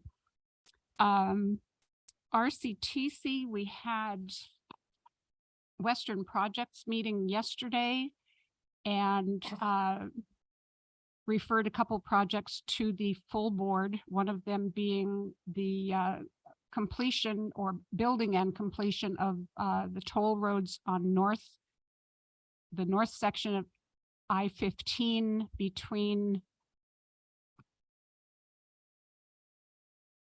can't remember the exit. Anyway, it extends into, it's like just north of the 60, and it extends into San Bernardino County to Foothill. So the toll lanes and express lanes will be expanded along Interstate 15. And that's about it. That was short. Jackie? Yes, very. Mine is actually going to be longer than Linda's tonight, I think. Oh. I'm gonna have to cut you off. The last Ramona Bowl meeting I attended, the committee talked about more activities for the remainder of the year, including the summer concert series to begin again. And this Easter, the Kiwanis Club will have a sunrise service up at Ramona Bowl at 6:14 a.m. They are still requesting more volunteers for the various positions for the Ramona pageant, including cashiers, food runners, programs, and more. So this is a great opportunity for community service hours for our youth and other organizations. And they also need adults to park cars. So if you'd like to volunteer, please contact the Ramona Bowl. The volunteers will receive 2 free tickets to the play, and they may purchase up to 10 more at $10 each. So that's a great family get together, neighborhood get together. Really good. The water will be provided and they'll get a discount for food. They'll also be entitled to a car wash a month for 12 months. So it's a year-long car wash program. Great deal for the volunteers. And the 4th grade performance will be on Thursday, April 20th at 9 a.m. And the regular performances are the last 2 weekends in April and the first weekend in May. And this is the 100th anniversary of the Ramona pageant play. And there's going to be a lot of extras thrown in. So great year to support our Ramona Bowl pageant. The Caltrans meeting was last week. We talked about Warren Road, especially from Esplanade to Stetson. And I hope to have more information on this at our next meeting on when the date is that they're going to start working on that. And it gets very confusing because a lot of people think the city is responsible for that, when in fact, a lot of that is county roads. So there's different entities there and it gets a little confusing for the general public. So I'll see if I can get some clarification on that for everybody. Highway 74 should get some work done later this year from Winchester Road into Hemet, so that's good news. And Caltrans is aware of the backup on Highway 79 during their construction. They thought it would be done by last week, but they lost some employees again and the rain delayed it. So they're hoping to finish it soon. And it was suggested that we have more signage on the road for traffic to forewarn people of the construction and slow down and detours and whatever is necessary. We talked about the Florida Avenue median because that belongs to Caltrans and it needs some more attention now, a little more cleanup. And our city does the streets and the curbs, but they are responsible for the median. So we brought that to their attention. So the Infrastructure Commission meeting was yesterday, and they talked about a lot of things that were interesting, I thought. And the pavement condition survey was completed, and the data will come out in a report shortly. And this analysis looks at the street conditions, and it has it broken down in certain categories of less maintenance, medium, really severe maintenance that needs to be required. So what we need to educate the public on is if your street is the worst one, it may not get done first because we're trying to prevent other ones from getting to that point. So we're trying to preserve what we have. We're behind the power curve because we didn't have the money and the crews to fix it in the last few years. But now we're hoping to get more funds and, you know, to really attack it seriously and get some progress on this. So it's a challenge. There are a lot of projects that have been completed with, sidewalks and curbs and all this and that. But a few of the other highlights were there's going to be a solar light installation for the corner of Stetson and Warren, and that's being scheduled shortly. 7 areas of the city will be repaired with the slurry topping, and pre-construction meetings will happen soon on that. And the street supervisor came and gave us a special presentation, and we all found that very interesting. These guys have been working very, very hard, and their crew went from 13 people to 4 people. So that's who's filling your potholes. 4 people. And they talked about the cold patches versus the hot patches.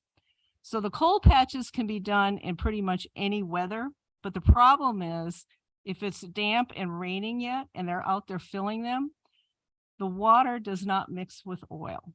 So it may last a day, 2 days, some miraculously work longer than that, but the hot patches are more permanent. But the thing with that is, though, it takes a special mixture, and that has to come from Fontana. So our 4 people have to go to Fontana to get this. bring it back and use it. So it's very time consuming and it's just a really big challenge for them. So a lot of people still do not know about C-Click Fix.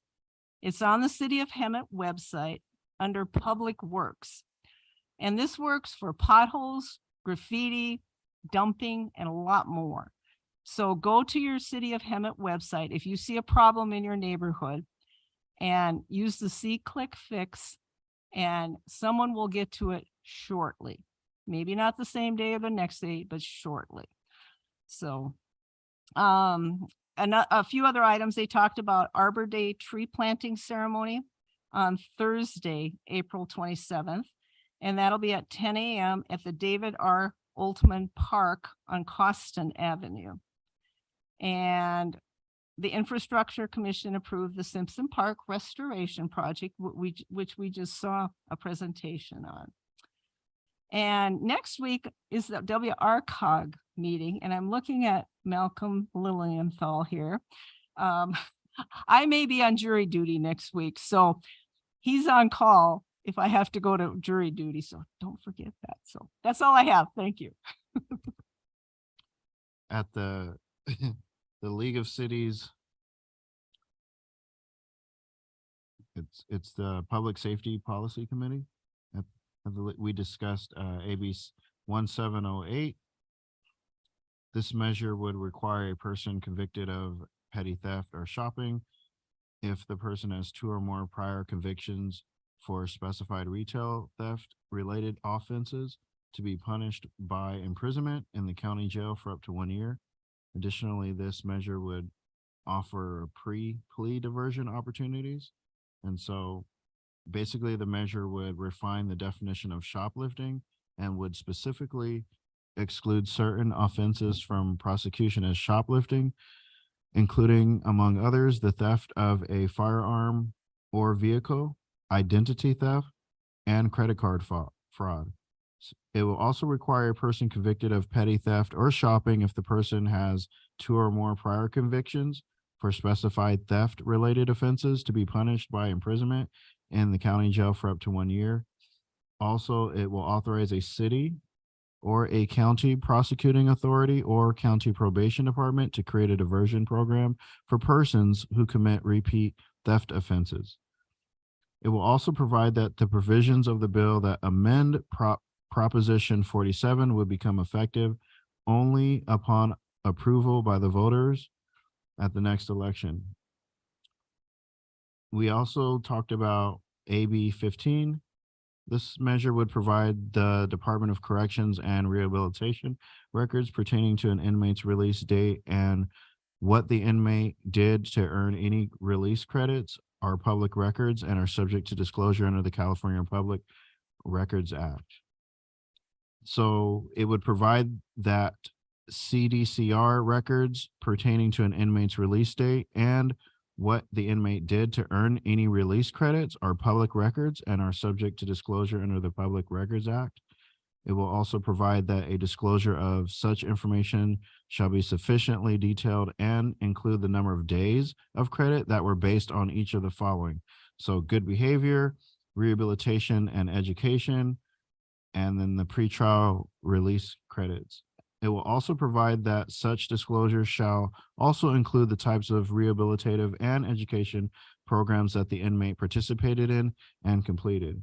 And then finally, it will provide that this does not require the disclosure of CDCR records that are subject to the privacy protections of HIPAA. The first one, there was a lot of commentary about support, but the second one, just for the committee, some of the members were thinking about some of the inmates' privacy concerns, and so that was addressed. But that's what was discussed from the public policy. Nothing else. Thank you. Okay, first of all, skate park, we had our groundbreaking ceremony today. We are looking at fall of this year to have it complete instead of 2025, so that's great. Noah Rao in the back is and our city manager. We have to thank them for expediting the skate park. So that's great. Thank you, guys. Thank you. Thank you. And the kids, thank you too. Yes, and all the kids, thank you. Cal Cities, I have a couple of them. I'm just going to read one that's very important. I think it would pertain to what we had tonight. The new bill, SB 423, passed out of the Senate Housing Committee on Tuesday, is now headed to the Senate Governance and Finance Committee. SB 423 would expand SB 35 to nearly all cities, including those in the coastal zone. It would also allow the state to approve housing developments and property it owns or leases on, and prohibit a city from enforcing its inclusionary housing ordinance if the income limits are higher than those in SB 35. I think this is a mental thing that too would affect us on the Mental Institute. SB 35 forces cities to approve certain multifamily housing developments without public input or environmental review. The law includes several notable requirements and exemptions.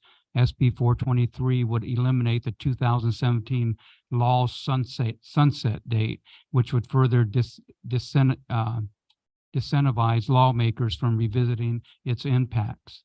And Cal City's against this, and they also want cities to write a letter if possible opposing SB 423. For now, and then Planning Commission, we've seen the result of Planning Commission, and we had a no vote. So that's it for me also. City Manager? Just a brief renewal of my plug last meeting for this Thursday's art show at the library. This will be held from 3:30 to 6:30. So day after tomorrow. That's all. Thank you. Mayor, Thank you.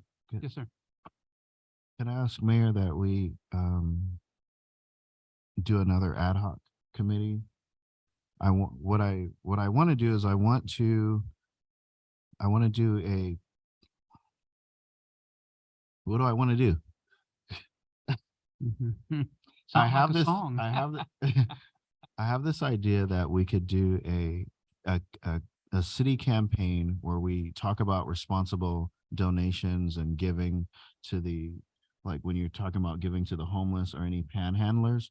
And so I was wondering if we could do like an ad hoc committee and kind of get some things together.